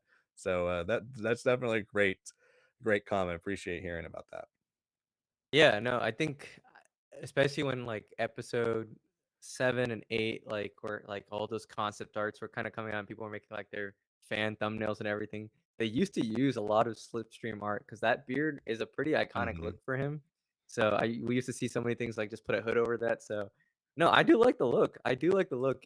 I've I've always loved his look in Dark Empire as a character. I just it's kinda very on the nose that he dresses up quite literally in the same armor as his father, which, that's I think it works for comics per se. I don't know if it would've worked if, like, Dark Empire got, like, a book adaptation or animation or live action. I think that would've been like, "Oh, wow, we're really pushing it there." And I say this as someone who doesn't even love seeing Cade Skywalker wear the Vader pants. I'm like, "Really?" Like, that thing must be roasting you alive. First of all, that's black leather, like, it's just not the best look when you're traveling around like a bounty hunter and all that. But I digress. That's just more of a personal take there. But I really do like his look in Slipstream, and it's crazy. It's only 6 years after Return of the Jedi, but he's playing a lot more of like a stockier villainous character, and he just looks so much older there. Like he Hmm. looks, I don't, frankly, he kind of looks like he does in like The Force Awakens and The Last Jedi, just like 2 decades before. Like he just Just kind yeah, of younger. he just chooses like I mean he's a guy who can slip into his roles. He always has been able to. He just happened to do it more in voice acting. And Yeah, I mean, it's a great look for him. I kinda like more of, like, what you're saying, it feels very Dark Empire inspired without feeling like he's wearing exactly the Vader outfit. I would've liked something more akin to that, but again, that doesn't really work for comics, that doesn't really work with the whole, I'm trying to go into Palpatine's world and, like, beat him from the inside out, right? That's the whole point of him almost putting on the Vader outfit. But, yeah, no, I mean, I like the look. I think it's something that can definitely work if they play a little bit more with 30 years of Luke. He doesn't necessarily just have to wear the 2 outfits that we see him, like the Jedi Master outfit and like the one on Acto outfit. Like there's definitely variations that I think 30 years of him will allow him to kind of play a little bit more with the darker colors and all that. I don't think that ever leaves Luke. Something very interesting too in the EU that they kinda let him play a little bit more with the darker colors, even though he has, like, his ultimate victory in saving his father in Return of the Jedi. He still kinda wears that outfit and at least the variations of the blacker, darker outfits for, like, another 10, 15 years before it kinda, like, starts, changing between story and story. So, that's also because, 90s Star Wars has a lot more different ways of looking at Luke than, modern Yeah. Star Wars does, but I always found it interesting that they kinda chose to, like, let him play with a little bit more of the darker profile there, and I hope we see something like that. I don't think that doesn't have a place in canon. I think 30 years of Luke, he's gonna have some very, very dark days, learning how to become a Jedi Master, understanding a lot of the flaws of the prequel Jedi Order and older, understanding a lot of the things that he wants to do that he feels just aren't happening because of outside forces, because of his own you know, inability to make up for things that have just been systematically eradicated by his own father, by Palpatine. So I think there's gonna be some cool points in his story. So I'd love to see an outfit like this because it feels like you can still kind of play with like, hey, Luke kind of had a phase for 2, 3 years where he was just really not vibing with the Jedi at that point. Well, and I think what's interesting from like a historical perspective too is again tracking 90s EU is just very much so just seeing what they take from the original trilogy and determine that these are specifically the norms of Star Wars, right? Yeah, So yeah, you take Darth Vader's outfit and they're like, okay, outside of the breathing apparatus in the helmet, this was how the Sith would dress. Like that's basically what they're saying. yeah, And it's really interesting to follow that. I love looking at stuff from the 70s and 80s and early 90s from Star Wars because it shows you the way thought progresses because so many of us are inundated with prequels like, like us, we grew up from our conscious thought there were prequels, right? Because they came out when we were 3 years old, 2, 3 years old. And that was when the first one was coming out. So it was definitely not something that was ever outside of our Star Wars worldview. But for a lot of people, the evolution and changes over the years, obviously, it's incredibly interesting and unique. And Slipstream Mark Hamill, to me, honestly, is the one that looks the most like Sebastian Stan when people try to do the comparisons. yeah. And Slipstream, I just looked it up to see what year it came out. Funny enough, only 6 years after Return of the Jedi. So obviously, I mean, they kind of age him up a little bit in the film. But still, if you want an argument for Sebastian Stan still being able to play Luke in the Mandalorian New Republic era, even though, he kind of looks too old, like he's too old to play a Luke in that era. He looks fairly similar to how Mark Hamill looks 6 years after, and the Mandalorian is 5 years after Return of the Jedi. So just some food for thought there. But yeah, and then Anthony has one more comment. I know Tom Veach and Timothy Zahn did not like each other while working on Star Wars. And in the end, Zahn's themes for the EU won out. What do you think would have happened if the EU had stuck with more themes like Dark Empire? It's a really interesting question. I mean, I think to me, the reason Zahn's themes went out is because Zahn, the way he was writing was so inherently connected to the motifs and style of the original trilogy that if you went with the darker stuff Veach was doing, a lot of it would have been, I think, over the top for books and stuff like that. I mean, we see Kevin J. Anderson and some people go those directions, those or more over the top sci-fi tropes in books in the 90s. The Barbara Hambly books, the Crystal Star, some of those things are a little bit more over the top with the sci-fi inspirations, and those don't work as well. And so even though Dark Empire is a fun piece of Star Wars, I don't know if the EU would have connected with people as much because one of the things with the EU, one of the purposes of the EU relaunch in the early 90s was George Lucas actively looking to bring Star Wars back to fans of genre, right? And sci-fi and fantasy have always been so entwined with publishing and publishing storytelling, books and comics, that it seemed like a good place to reignite that love and that passion for Star Wars as a genre film, a genre series in the 90s when it was basically dead, leading into the special editions, leading into the prequels. And so that was kind of the idea. And so I think winning out with Zahn's work kind of just is more indicative of the fact that it was more in line with what Lucas's work was. Whether it's Ewoks, droids, the Ewoks movies, the original trilogy, it was a lot more in line with that. Where Veach's work is more steeped in 90s comics. It was the Yeah. darker, very flashy colors.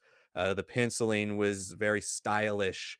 Everything just kind of was bigger and grander and bolder, and I don't know if the EU could have really kept up with itself if it went right out of the gate with, like, "We're gonna just try to be crazier and like, a bigger, more ridiculous sci-fi story every single time," because Dark Empire itself ran out of steam really after the first one, but into that 3rd one, it gets really, really rough, so yeah, that's why I think Zahn won out in general, but, Dark I think if Dark Empire won out, I don't know how much the post Return of the Jedi side of Star Wars would have continued because it would have gotten to that point where it was so ridiculous and over the top that I think people would have tuned out at some point. Yeah, there is a little bit of a ridiculousness that you just have to accept with Dark Empire. Um, and that's just me saying that as someone who only likes the first one, right? And I don't love it. I like the first one. 2 and 3, there's some interesting things in 2, but it's more stuff with Luke and Cam Solosar and everything on Ossus. But by 3, I'm like, "What are we doing here? Like, what's going on?" And Dark Empire, and yes, we know, like, there's nothing that connects well between everything in the Thrawn trilogy and the Dark Empire comics. We literally have to have source books kind of be like, yeah, things fell apart. The Empire kind of surged back in, and then they had infighting, blah blah. It's just like they have to almost hand wave away because at that point the EU was not treated as like how we look at canon even in the 2000s or the 2010s or now, right? Like there was no tears, there was nothing. It was just try it out, see if people are interested. Like Liam said, get it into different mediums, different genres, so that way we can build up the excitement for the prequels and the special editions coming out, right? So yeah, I think Dark Empire works if you make that first run a little bit more stretched out. I think there was a lot more potential in that story, but the almost the gravitas of it, like the extremeness of it, doesn't really ever click for me within less than a decade of, everything happening in Return of the Jedi. Like, don't get me wrong, Palpatine could easily be doing that. And there is a lot of implications that he's much, much older in Dark Empire when him and Luke meet for the first time than, anything else in the EU says and definitely what canon says, right? So if it's like him as 300 years old, yeah, okay, that makes a lot more sense for why he's almost got this like very gnarly but it's very extreme version, very Sith-led version of the Empire. I don't love the execution of that in The Rise of Skywalker, but I think that time gap makes a lot more sense because at the end of the day, you look through most of EU Palpatine, even once we have Outbound Flight and everything, that kind of colors him as like, oh, he's just building the Empire because he's preparing for the Vong threat and everything. Like this was the only way to do these things, right? I don't think that really works for a character like him. More so, it works for Thrawn. They kind of just applied it to him there, but he's a guy who's always like one step ahead. He always has contingencies. He doesn't necessarily. The Jedi are always warning: don't trust your visions. The visions of the Force, and that the Force provides you of the future. The future is always in motion, right? Palpatine's the one guy who's like, I know that. I just happen to have so many different contingencies and resources to account for that, so that whatever happens, I can kind of line up different things and all that. That always made sense to me, both EU and canon. But to have that like 6, 7 years after Return of the Jedi, it's like, whoa, that's like it's a little too much for me. If it was like closer to 15, sure, I can almost buy that. But that's why I like the gap that the Rise of Skywalker plays with. Obviously, I don't love that the Star Destroyers look exactly like the Imperial Star Destroyers, right, of old. There's no variation. There's a little bit less Dark Empire influence than there should be. You know, Exegol is fantastic to look at. I'm like, what about the technology? What about the Sith and Turtle? Why didn't you flesh it out and make it even more Dark Empire? That's where I think that could have really worked. We don't still have that full realized version. We may never get it, but that time gap made a lot more sense for me.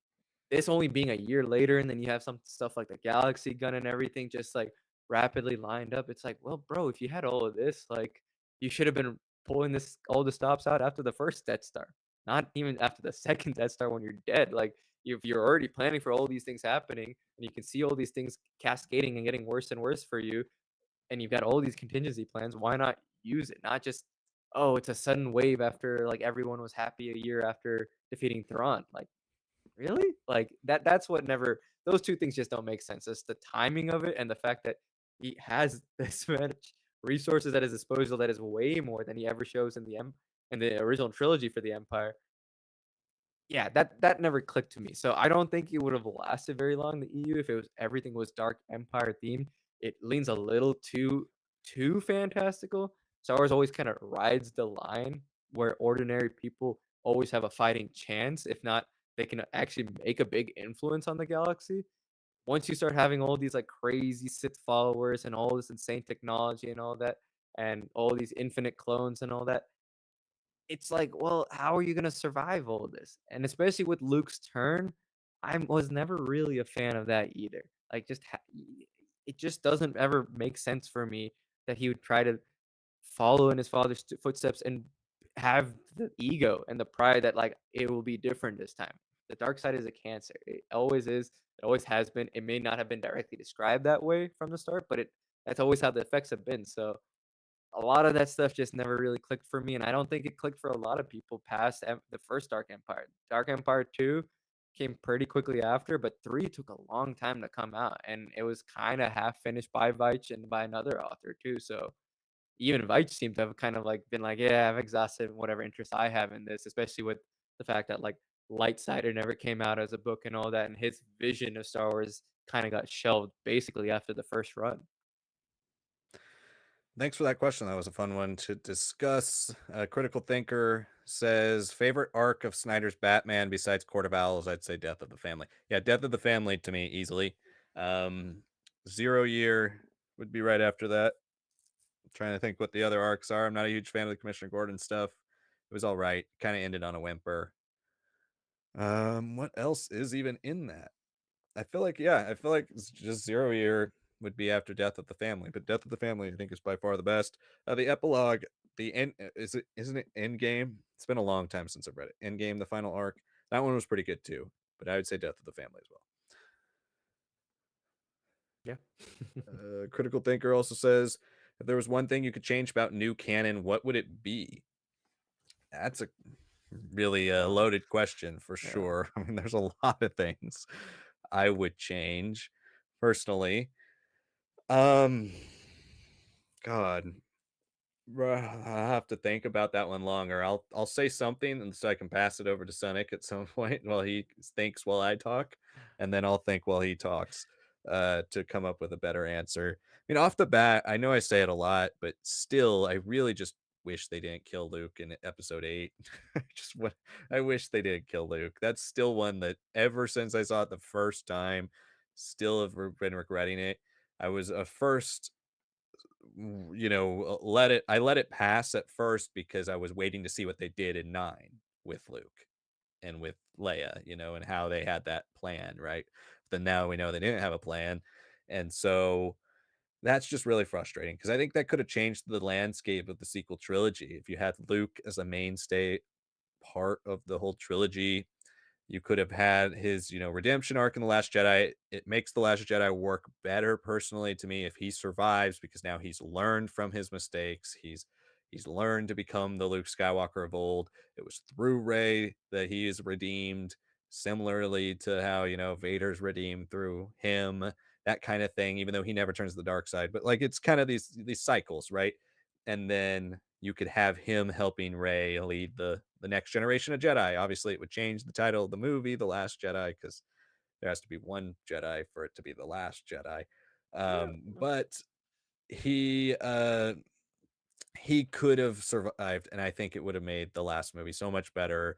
The stuff with him and Kylo Ren being the connection, all of that. To me, that's one of the big glaring things specifically about the big stuff in Star Wars, the sequels, the films, the TV that I look at every time and I just wish they just went about it a different way. I think it's an ending that could have been magical had we had more, but the fact that we just get our first glimpse of the Luke Skywalker we wanted the entire movie and then he dies, I think that's what rubs personally me the wrong way and it rubs a lot of people the wrong way.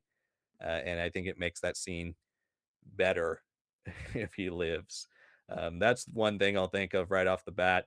I mean, as for new canon, I just would prefer a bigger emphasis on books as well. I think if we're talking about structure of the way they put things out, I would just prefer more emphasis on story, more emphasis on books when it comes to that type of stuff. Like, let authors write what they want and tell creative and compelling stories. Don't tell them the story they have to tell. And that's kind of what we've been doing mostly in canon. And it's been an they've used the effort of canon as the excuse, right? Oh, we want to we don't want things to contradict each other. So that's the reason we're not letting these authors go big with story. But now we've seen with the High Republic, it can be done very successfully. Let people tell important stories and then we'll work around them, right? So I think that's something for me just in general about the way Disney has approached canon as a whole that I would change if I could, but that is something that can change, so it's not too late. It's something that can actually still be fixed. But the Luke thing, Luke dying to me was something I'm still wishing didn't happen because I would have just loved to see that version of Luke that we get at the end of The Last Jedi continue for one more film.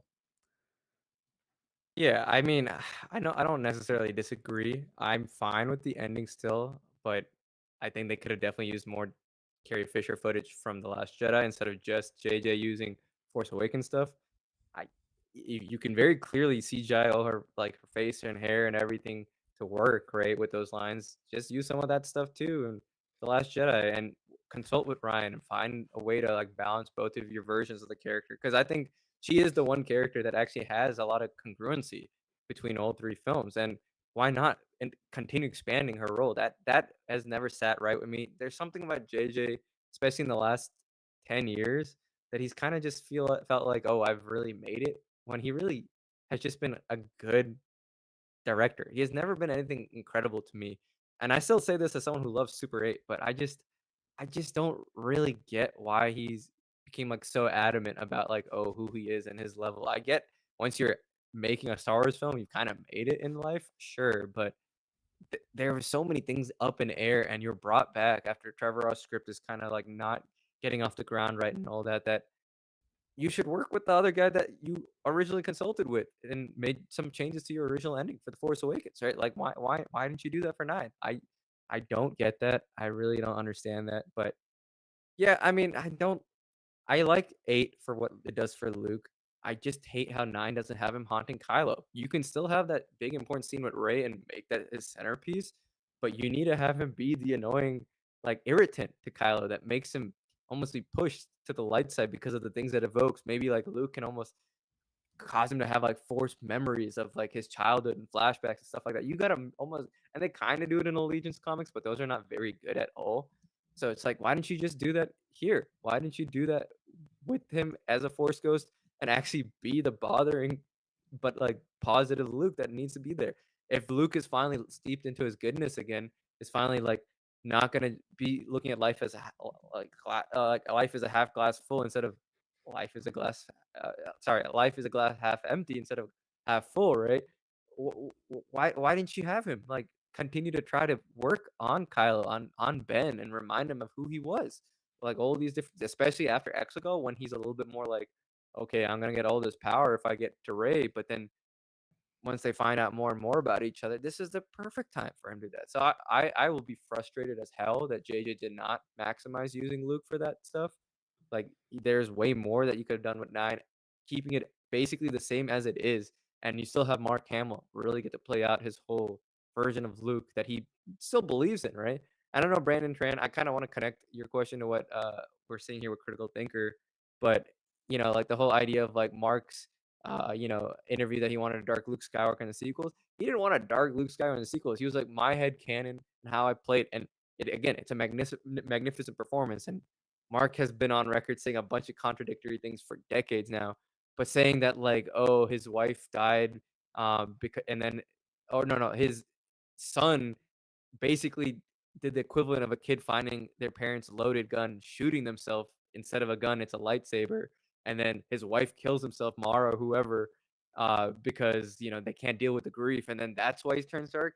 If that was truly the motivation for his performance, I mean, wow, incredible performance, but terrible, terrible way to look at Luke. That he would like that would break him. Yes, of course, it'll break him as a person, but to make him be so depressed and do all this, like, no, no, horrible, horrible. I do not like that. So, Brandon, I think a lot of people even hate the sequels are like, what are you saying, Mark Hamill? That makes even less sense than whatever Disney was trying to say or do here, right?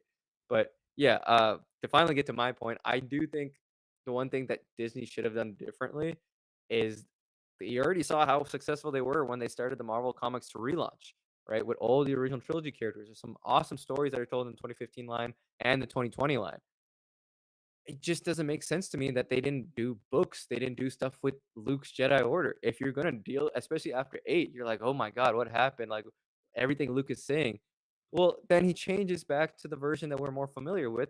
Let's see a little bit more of the backstory. Again, you have a huge 30-year gap. I understand you don't want to flesh out a lot of this stuff right away, but the Jedi Order stuff, I mean, at least get some stories in play here. Get Luke at least having some few years of success. That's the thing that bothers me, because you could still write a bunch of stories about him starting the formation of his Jedi Order, and then you can jump into a animated TV show today where you're seeing it like, oh, Ben is now a bit more of like a teenager. Now we're starting to focus a little bit more on him. You still allowed Luke to have a few great years of like really building these things up, kind of how like the Jedi Academy trilogy was like, where he's recruiting all these different people and he gets to showcase incredible powers and showcase what he's learned, where his gaps are, but what he's still trying to do. You could still see so much of that optimistic Luke and everything there. I don't understand why we didn't even get a couple of books or anything when we got so much comics of the original trilogy characters between episode 4 and now past episode 6, right? That to me that never made any sense. And I know it kind of connects to Liam's point about like, they're really worried about canon. They don't want stories that have the potential of being overwritten. Sure, but do we really need to see every minute detail at the very beginning of Luke's order, or do we want to see more of it like as it's really progressing and it's evolving? I think there's way more richer storytelling when he starts to finally face the challenges, or at least the first steps towards the challenges that undo the Jedi Order, that do lead into Ben's struggles, that do lead to Ben's seduction and all that.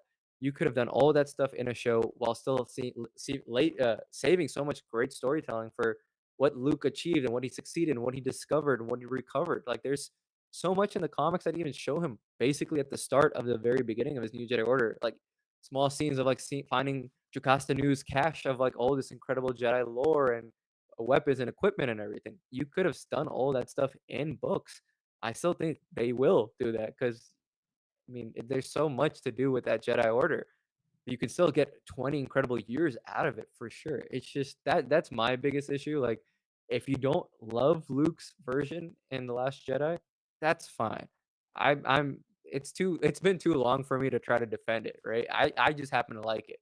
But if you're not gonna, at least show us the Luke that was the hero of the galaxy, that did become the myth of the galaxy, that everybody's like, "Oh my god, like that's Luke Skywalker," instead of like, "Oh my god, that's Luke Skywalker, the guy who killed Vader and Palpatine," but more like, "Oh, Luke Skywalker who brought back the Jedi, did all these incredible things with the Force." If we had seen some of that, not all of it, but some of it, I think everybody's tune is a little bit more tempered. When you don't show any of that, and then 9 fails to do anything with him, like, trying to be that good guy that's trying to pull Ben back before Leia truly succeeds by projecting that image of Han and all that, like, come on, that's what frustrates me. But honestly, the biggest thing that the sequels and just Star Wars should have done in general, one big flashback scene with the original trilogy characters, or at least have all of them show up in the sequels together. It doesn't even have to be big. It could have been even like the last shot that we got with Luke could have been replaced with Han, Luke, and Leia just a little earlier in the film. And I think people would have been cheering, like just like how they did when they saw Han and Chewbacca in that first teaser trailer climbing back onto the Millennium Falcon. You just have a flashback scene of the three of them in that first film, you get a lot of goodwill from that. Simply like that, because you're like, at least we got to see them older, happier at one point before everything plays out in the sequels. And the fact that that didn't happen is a big shame. I think we're gonna see a lot of those scenes in whatever recast or deepfake or whatever version they pull off in the New Republic stuff. But if you're gonna basically do like a requel of everything from the original trilogy, why not bring these original trilogy big three together, that family unit that ended the original trilogy, and not have them have another moment together reunited? Like that frustrates me more than anything because that's so easy to do. You don't even have to set it in the same exact timeline of the Force Awakens. You can almost do it like a big like opening cold open and then you jump into everything going on here, right? It's different from what we've seen in the rest of the Skywalker saga, but how many people would have been upset about, "Oh, you changed the structure of and we're doing flashbacks in Star Wars?" Like, nobody would have if we got to see the original trilogy, main 3 together, happy, and seeing, like, a little bit different parts of their lives and, like, what keeps them separated, but what ultimately brings them back together again and again and again. Well, I think the sequels as a whole are something that I think almost everybody would want to do differently if we're talking specifically about the entire structure and all of that. Like I said before, that the sequels aren't really sequels; they're they're reboots with their legacy characters in them, requels. And that's the direction they went. That was the direction George was going to go too. It was going to center around the grandkids, but if they wanted to do a true sequel, you'd have Luke, Leia, and Han be the main characters, at least for the first film. Then the second film, it starts to transition to Oh, a shared role with them and other characters. And then you transition to the third set of characters. So that would be the true way to do it. But it didn't work out that way. But yeah, thanks for that question, critical thinker. Yeah, I'll move on to your next one as well. Again, we're running out of time, but if you guys want to get a couple more questions on tonight's stream, make sure you send in a super chat. Helps out the channel, and of course, you get your question bumped up to the top, and we will answer it before we get out of here. Critical Thinker next says, if the legacy comics didn't exist, so Jaina didn't have to join the Empire and the Sith sabotaging the Ossus project, etc., what do you think the writer should have done with Jaina, Ben, and Alana after Fate of the Jedi? I would have liked to see Jaina become the next Grand Master after Luke, and more of the origins of the one Sith. If they ever did do the Grisk invasion story, let's say in the New Republic era, okay, that's a different question. I'm pretty similar to you, critical thinker. I would have loved to see, the different sides of the Skywalker family united. Um, there is that obviously that passage that's reiterated multiple times throughout all the books about Alana being on a throne. Maybe that's a throne of the Jedi, not necessarily an imperial throne. Maybe that's like the head seat of the council. It could be something like that. You can change it up how you will. They obviously always kind of retcon and change things as they went on with the books. So if they wanted to do that and just kind of make a new Jedi High Council where Jaina, Ben, Alana, they're the faces of the council, and you have that kind of progression because each one of them is separated by a fairly significant age gap, right? I mean, Jaina is like 15 years or so older than Ben. I think about 15, 20-ish years older than Ben. Ben is about 10 years or so older than Alana, 10, 12 years. So there's these big gaps here. So you can kind of have this legacy and this transition between the Skywalkers through generations from Jaina to Ben. Ben takes over for Jaina eventually. Alana takes over for Ben. Descendants of Jaina take over for Alana, and just keeps cycling. I think that could have been an interesting way to set it up. Just like we were just talking about with the transition of power from the sequel trilogy, like the way they could have done it a little bit more smoothly, maybe, and have the first film be all Han, Luke, and Leia, with these side characters. In the second movie, the side characters get more agency. They start to take over a bit for Han, Luke, and Leia. And the third movie, the side characters are almost co-leads, and Han, Luke, and Leia are kind of passing the torch. That would have been an ideal way to doing it. I mean, you had the EU for 30 years almost telling these stories that pass the torch.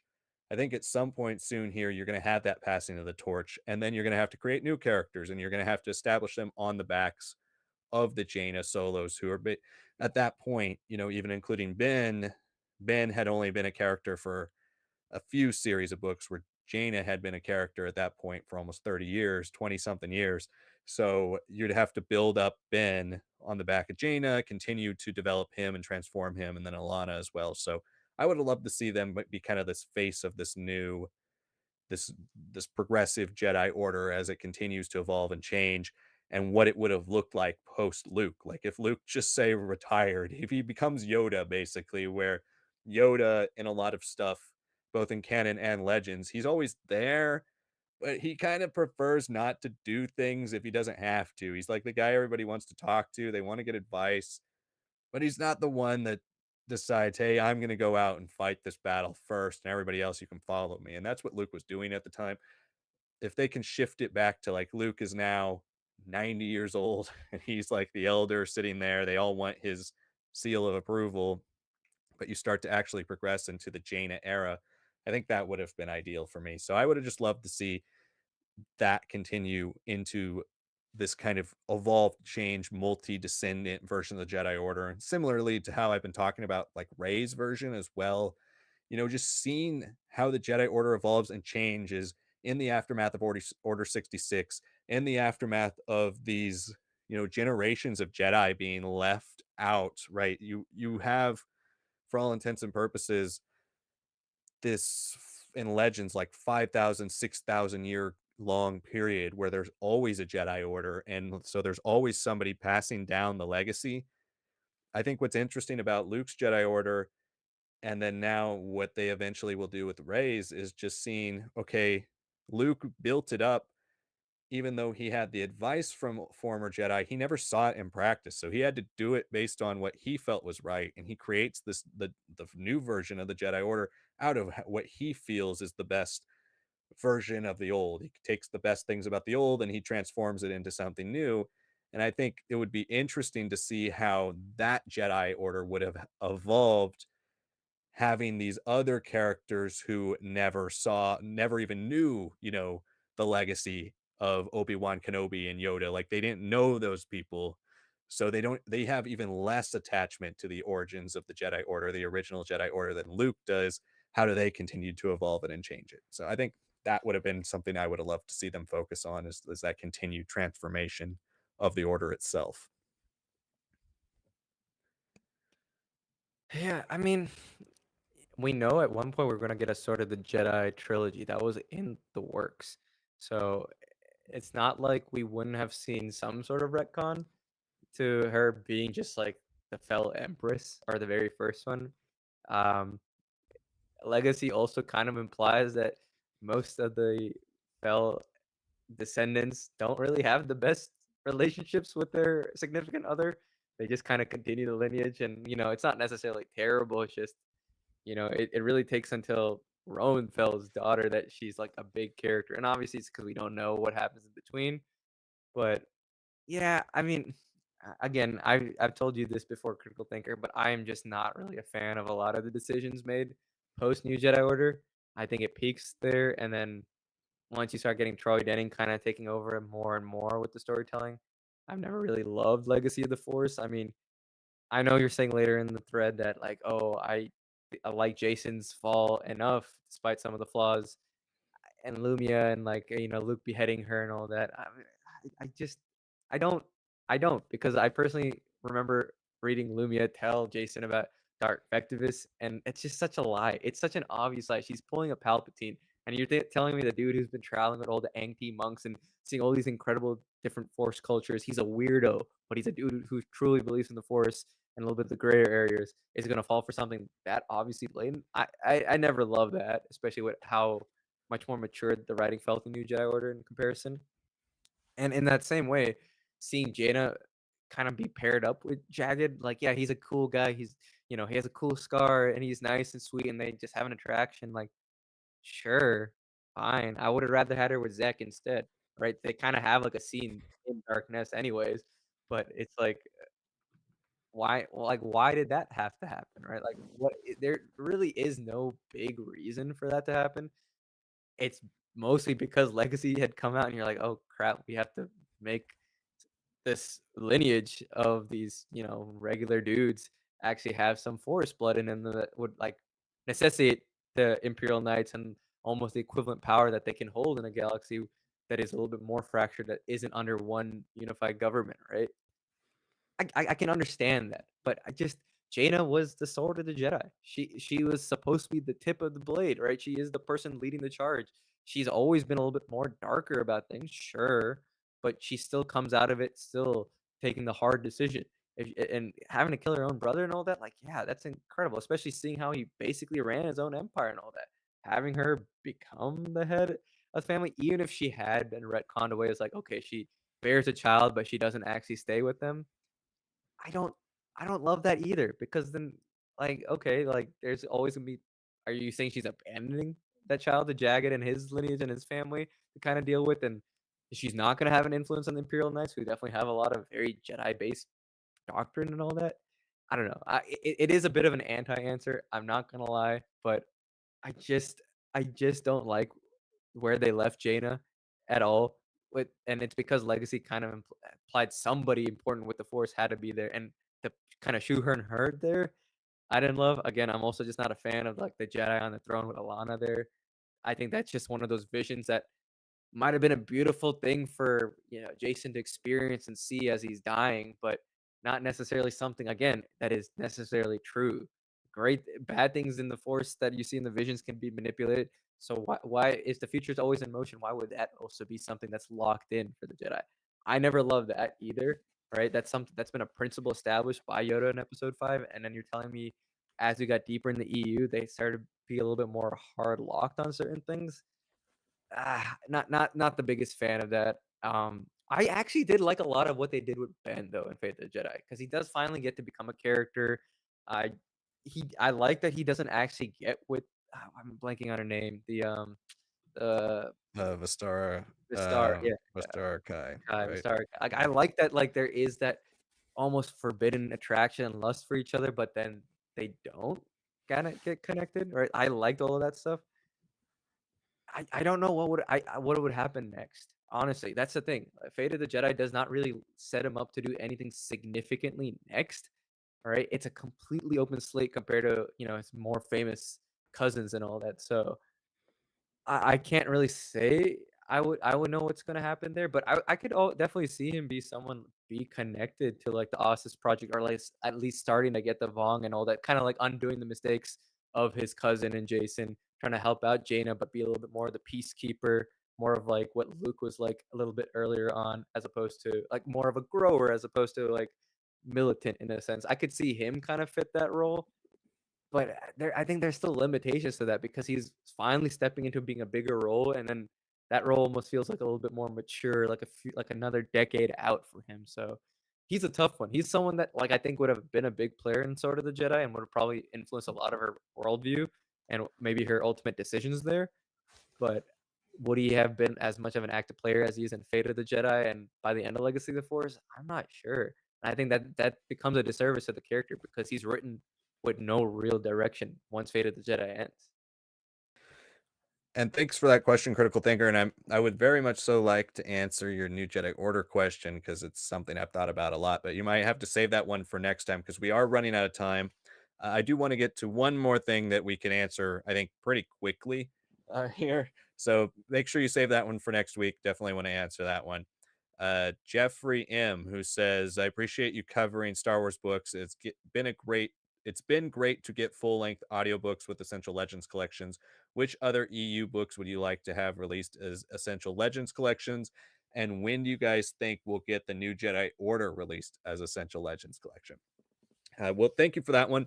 We'll try to answer this one real quick, and then this might have to be our last question of the night. Unless you guys send in a super chat, we will try to. We will definitely get to your super chat before tonight's over. But this is the last call for super chats.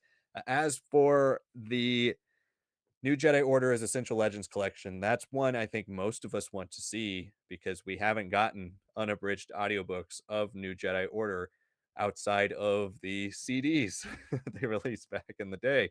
And the quality on those were not nearly as high as they do now. So that would be something I think pretty much any fan of Star Wars, you don't even have to be an EU fan, would just love to see. I personally thought they were waiting for just the fact that Rey's movie's called New Jedi Order, and they were waiting to coincide with that. Like once they finally get a release date scheduled for that, they're going to be like, okay, yeah, read the New Jedi Order now. But I don't think that's the case anymore because Ray's movie is just not happening. And at this point, we joke often about Essential Legends collection is just basically going to be the entirety of Star Wars Legends because it's been going for years now. It started as actually the most prominent stories in Legends, give or take, the ones that are so steeped in post Return of the Jedi EU that you couldn't really read them without having read like 10 other books. And it's turned into just basically any book that's ever come out for Star Wars is now becoming Essential Legends collection. So as for New Jedi Order, I would love to hear them announce it soon. I think it would be really frustrating though. I would love to hear it like as an anniversary thing. We are approaching the 30th anniversary of New Jedi Order in 2029. Could they do it for that? It would be a long time from now, sure, but could they do it for that? That would be really cool. Or maybe start on it and then be done by 2029. That would be pretty neat because if they do it the way they're doing it now, they only have 3 waves of Essential Legends collection every year. So for 19 books to get unabridged audiobooks and released, you'd have to at least do, 4 or 5 waves a year. If you did 5 waves a year for 3 years, you're still not done, right? So you need you need a lot of waves of New Jedi Order. So I think it would be really cool if they did maybe 1 every 2 months, 1 every 3 months, 6 a year. That would be really neat. It'd be really ambitious for them, but I would love to see it. I think Vector Prime, though, has a really good shot of being a part of Essential Legends Collection sometime here soon because it is so iconic and they definitely need to, tackle that at some point. The other one I'm shocked, and this goes to your second or the first part of your question, what would you like to have released as ELC? Not that I would like this, but I'm shocked that they haven't released the Jedi Academy trilogy. They did iJedi. Haven't done a Jedi Academy. I'm completely shocked by that. I would love to hear unabridged audiobooks for those as well. I think that would be fun to revisit those stories in that capacity, but I'm shocked they haven't done that.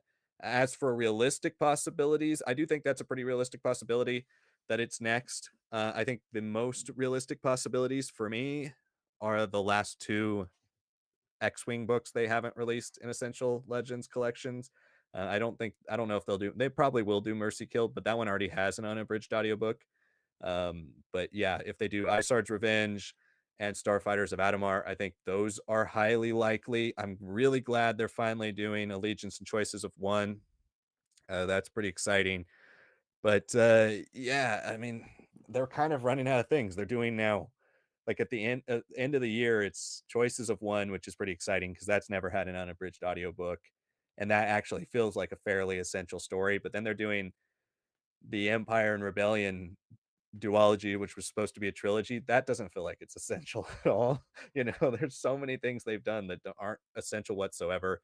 But I think Rogue Planet having just come out, that might give you a little bit of hope that you could see a new Jedi Order sometime soon. I just hope if they do new Jedi Order, they actually go in all in and do it, and that we don't have to wait.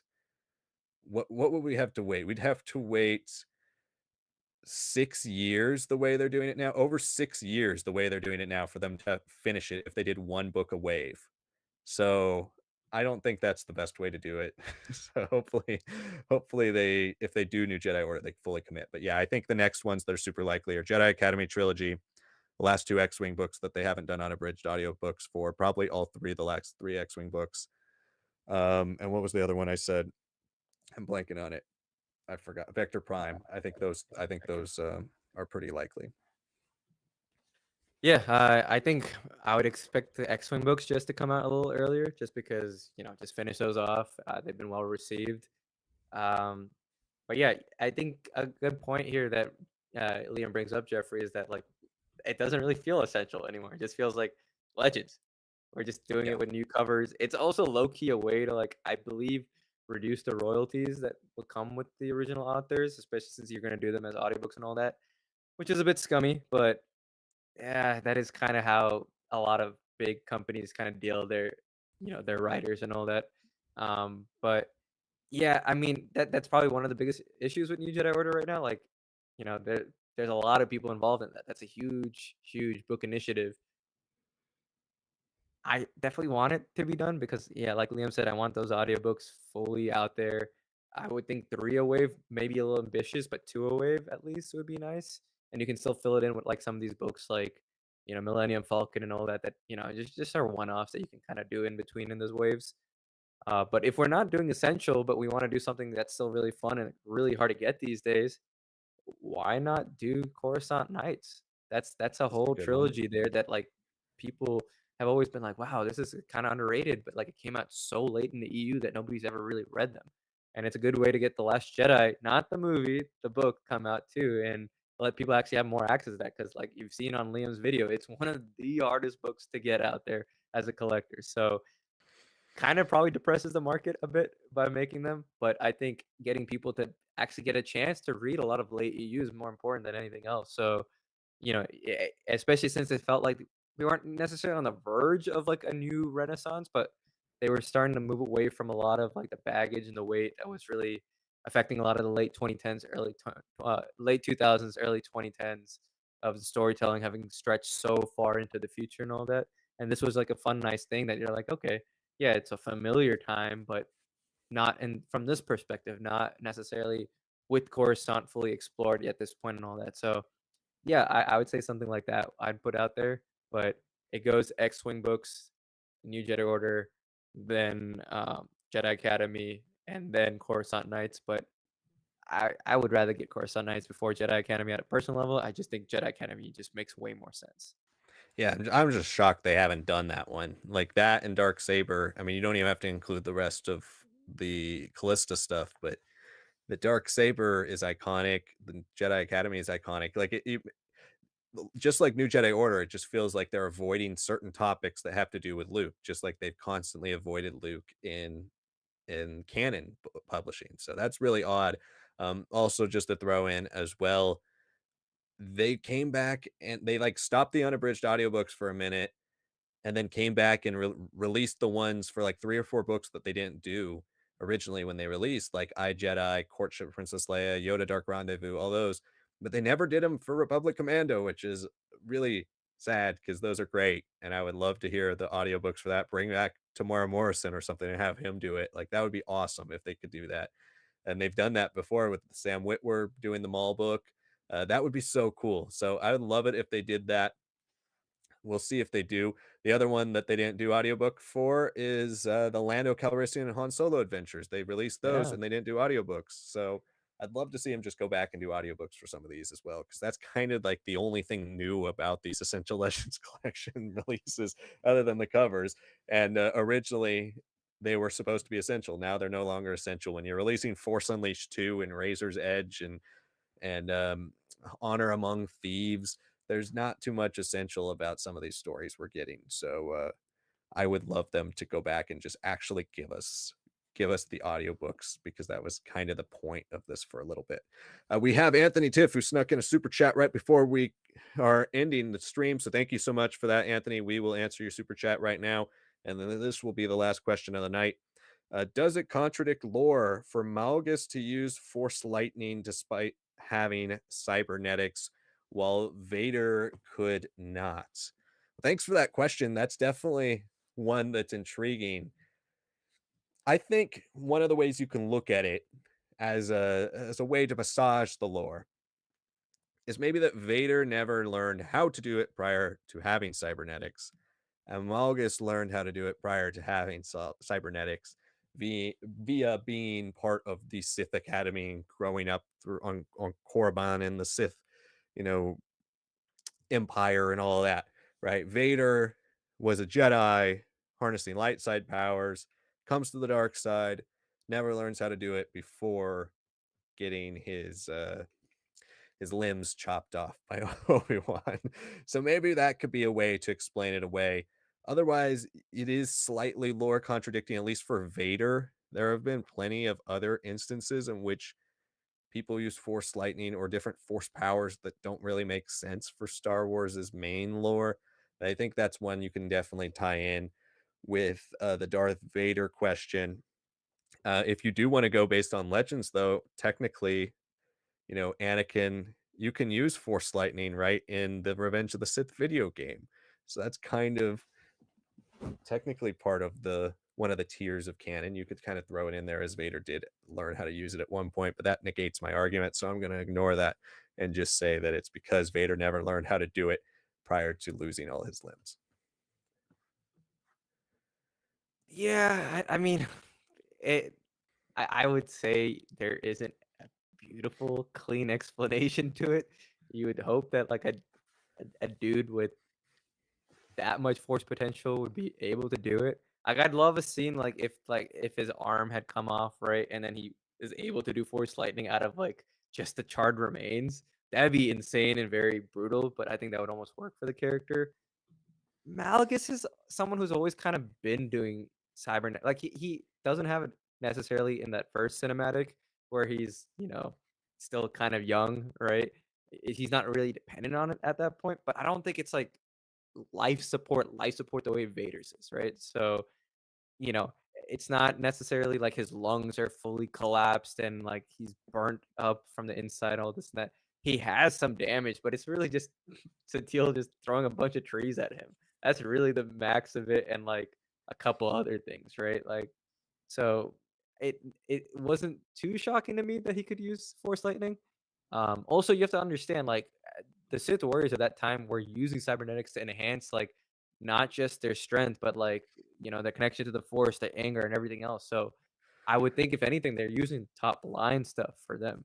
Vader in both canon, especially in canon, but definitely in EU as well, he's kind of given really crap armor and technology. It's almost like a punishment that Palpatine's putting on him for failing to defeat Obi-Wan, for falling into his ego and pride instead of actually like growing into the version of Vader that even he saw would overcome him one day, right? So that was the thing, right? That was the thing that's a little too much like, oh man, like I think that's what's really holding him back.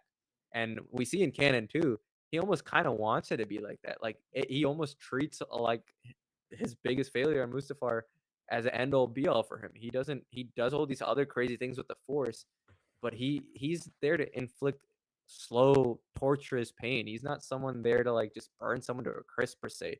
I mean, the dude chooses to physically pick up Captain Antilles and snap his neck, right? He could have just used the Force on him if he wanted to, right? Like he does it with Tag, but he does, or not with Tag.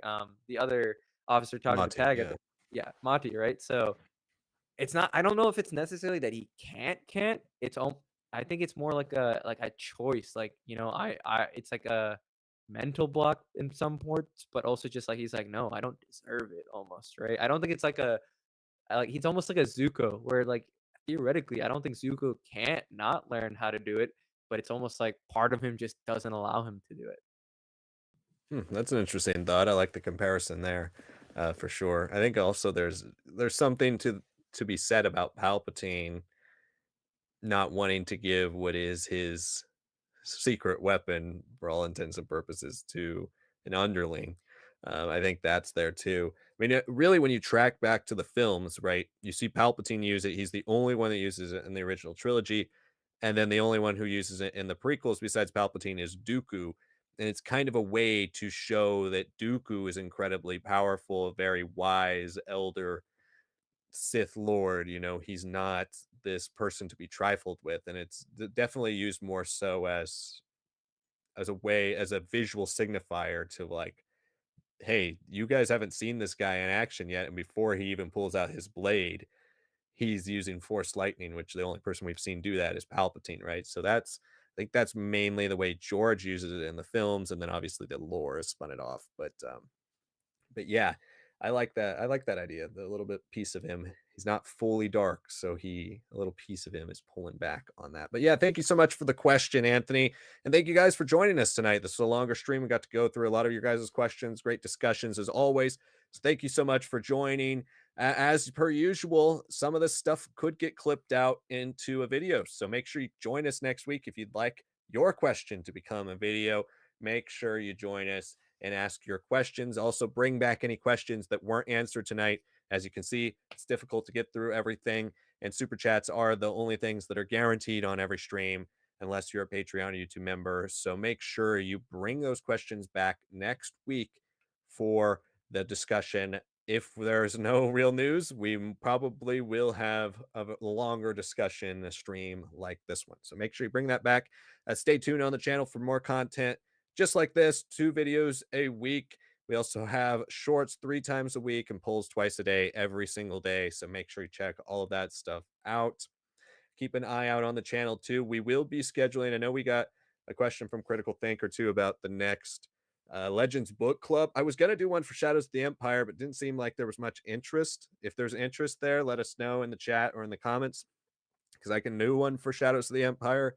We just haven't talked about what's next, but I think part of our discussion originally was kind of going back towards some of the things we've already covered on Legends Book Club, just to have those open discussions, maybe about Thrawn trilogy, about some of the more iconic stuff, and then start to pull. But I do want to start doing Legends Book Clubs for the big releases that we review for each Essential Legends ELC drop. So let us know what you think of that idea. But we will probably be doing in the next week or so, probably next week. We haven't decided on a date. I think next week would be a good time to do it. It's been about 3 weeks to a month, but we were going to do our Trials of the Jedi High Republic kind of recap thing. So if you want to join us for that, we'll be doing that live as well. So make sure you stick around on the channel, check that out so that you can see when that goes live. And then these streams always go live early, the chat room. So if you want to get your chats in early, make sure you check out the channel. It will be up usually early afternoon-ish. These rooms go up. So make sure you keep an eye on the channel for that. If you haven't liked the video yet, make sure you hit like the video. More people are watching than have liked. It really helps us out. And subscribe to the channel for more. Thank you so much for watching tonight's stream, everybody. And we will see you all next time.